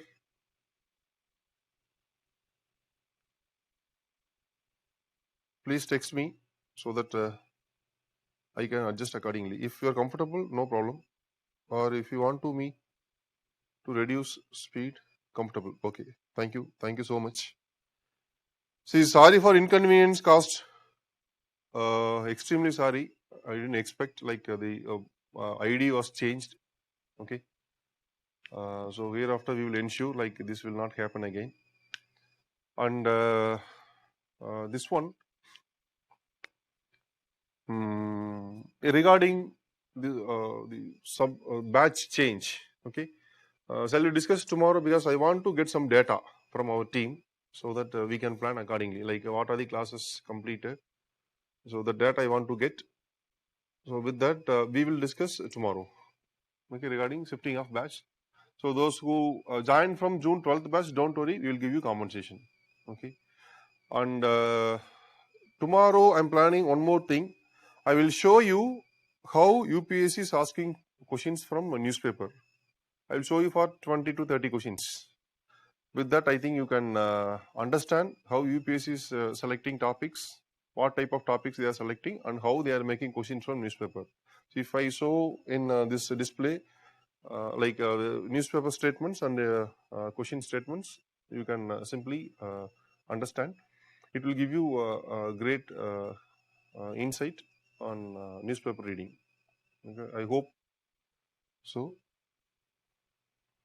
Okay. So anything else, please record a video of decoder syllabus. Okay, so Priya, we will send it. Good. Doubt? Yes, you text me in chat box. Do you have any doubt? கேக்குறாங்களா? Okay, please. So if you have doubt, please raise your hand. We will discuss. Kishore, yes, Kishore. Hello, sir. Good evening, sir. One small query regarding this two mechanisms of IAEA. Yes, They are called CS1 and CSP. Yes, comprehensive safeguard agreement, additional protocol. Yes, sir. Can Yes. you just explain it in? See, comprehensive safeguard agreement. The purpose of IAEA is to ensure that no one is developing nuclear weapon. Okay, inside NPT. So the NPT members, nuclear facilities can be inspected by IAEA. To ensure this comprehensive safeguard mechanism was established. I think 1990s, 80s and 90s it was established, comprehensive safeguard agreement. I'm not sure about exact year. So India was party to that. Okay, but in comprehensive safeguard agreement, there are some loopholes. Okay, even though it is a comprehensive safeguard system, but there are some issues. To address that, additionally, some protocols were established. If it is a protocol, compulsorily it should be accepted and it should be implemented by all. Protocol means it is established, we should follow.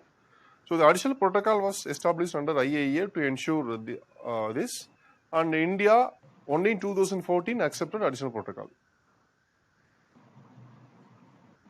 Okay, sir. Sir, can you just interpret about the NPT, sir? Because I didn't attend the previous class. NPT, Just, nuclear non-proliferation. yeah, sir. See, the nuclear non-proliferation treaty was signed in the context of nuclear arms race between all the developed countries. So if NPT is not signed, then there would have a lot of countries would have developed a nuclear weapon. So in 1968, it was open for signature and it was signed and it was implemented in 1970. The NPT is saying like the nuclear weapon states. According to NPT, only 5 countries are called as nuclear weapon states. United States, Soviet Union, France, Britain and China. So only 5 countries are considered as nuclear weapon states. They are recognized as nuclear weapon states and they are allowed to keep nuclear weapon. And all other countries will be considered as well as called as non-nuclear weapon states.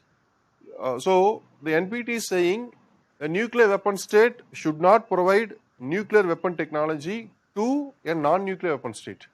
If they are providing, then they may take this nuclear weapon technology and they may become nuclear weapon state. So in order to prevent this kind of nuclear weapon technology proliferation, this NPT was signed. So India considered this NPT as a discriminatory one because it is allowing our neighbor China to have nuclear weapon, but it is not allowing India to have nuclear weapon. Because of this discriminatory nature, India refused to sign this. Okay, and there are 3 objectives of NPT, that is nuclear non-proliferation, nuclear security, and nuclear disarmament. Nuclear disarmament means NPT is saying all existing nuclear weapons to be eliminated completely, but no timeline is fixed because there is no consensus among the members to fix timeline. And the next one, nuclear safety, that is nuclear technologies to be used only for peaceful purpose. The next one is nuclear non-proliferation. Okay, so this is called NPT. India is not party to NPT. Not only India, Pakistan, North Korea, Israel and South Sudan. These are the 5 countries. They are not members. Does South Sudan have a nuclear weapon? See, that day I told you, no, even for food they are fighting. They cannot think about nuclear weapon at all. Okay, sir. Sir, I remember my IO classes. They told that the NPT was started against India. Is it so, sir? Or is it NSC? NPT was targeted against India. Yes. Against India. In 70, they signed NPT. 64, China developed a nuclear weapon. 68, it was signed, and 70, it was implemented. So they forced India to sign this, but we refused and we developed our nuclear weapon in 1974. Against that NSDC formed, right? Pardon? Against India, the NSD was formed in Yes, yes, yes. 1974, The right? international community's response to India's nuclear weapon test in 1974 was they established NSG.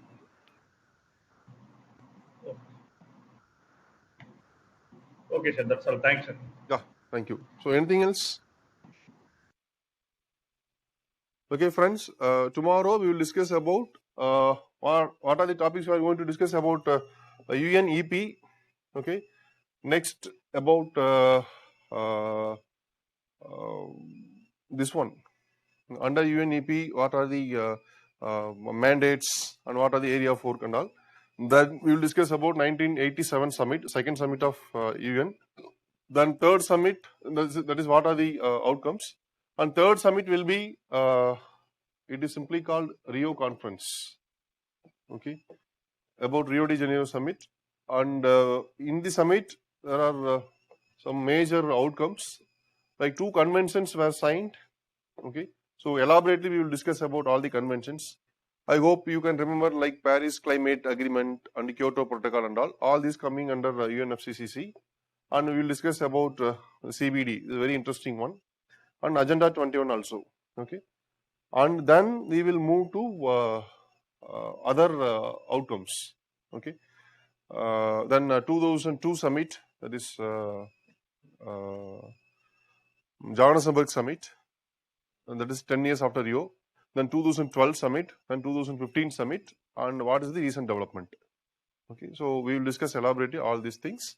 And what are the other international environmental agreements like Rotterdam Convention, Stockholm Convention, Bamako Convention, Aarhus Convention, Tehran Convention, then Basel Accord, the Basel Convention, then this one, Ramsar Convention.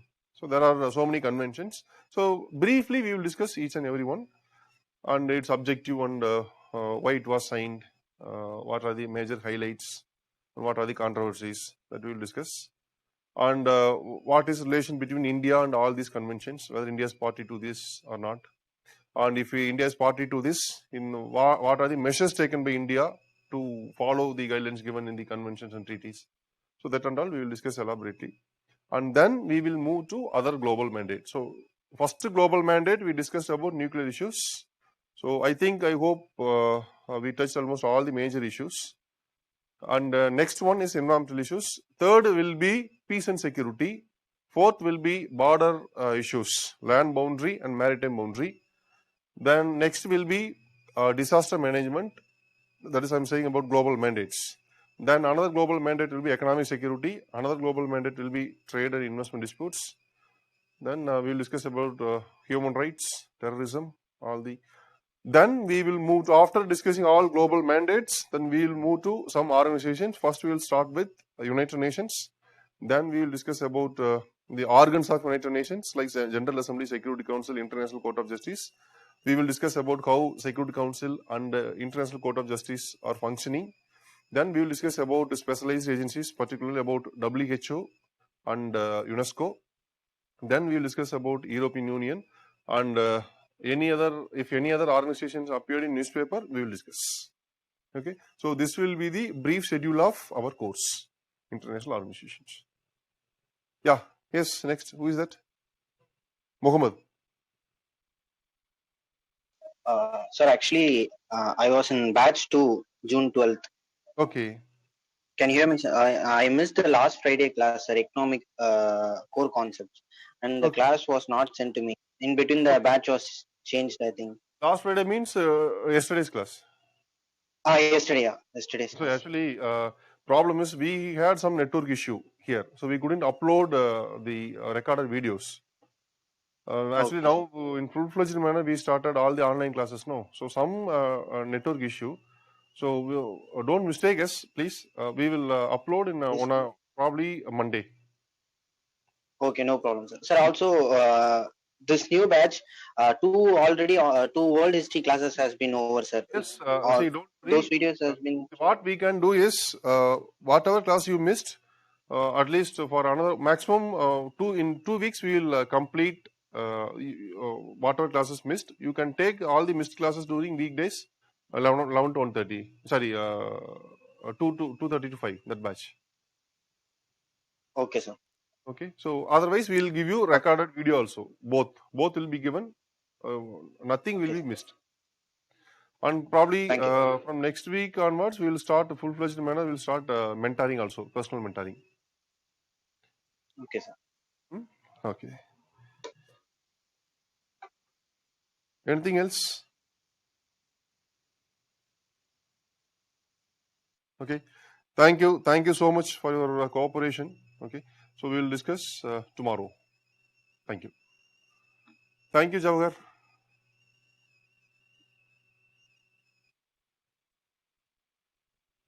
And I don't know your name. Sorry, your name is not displayed.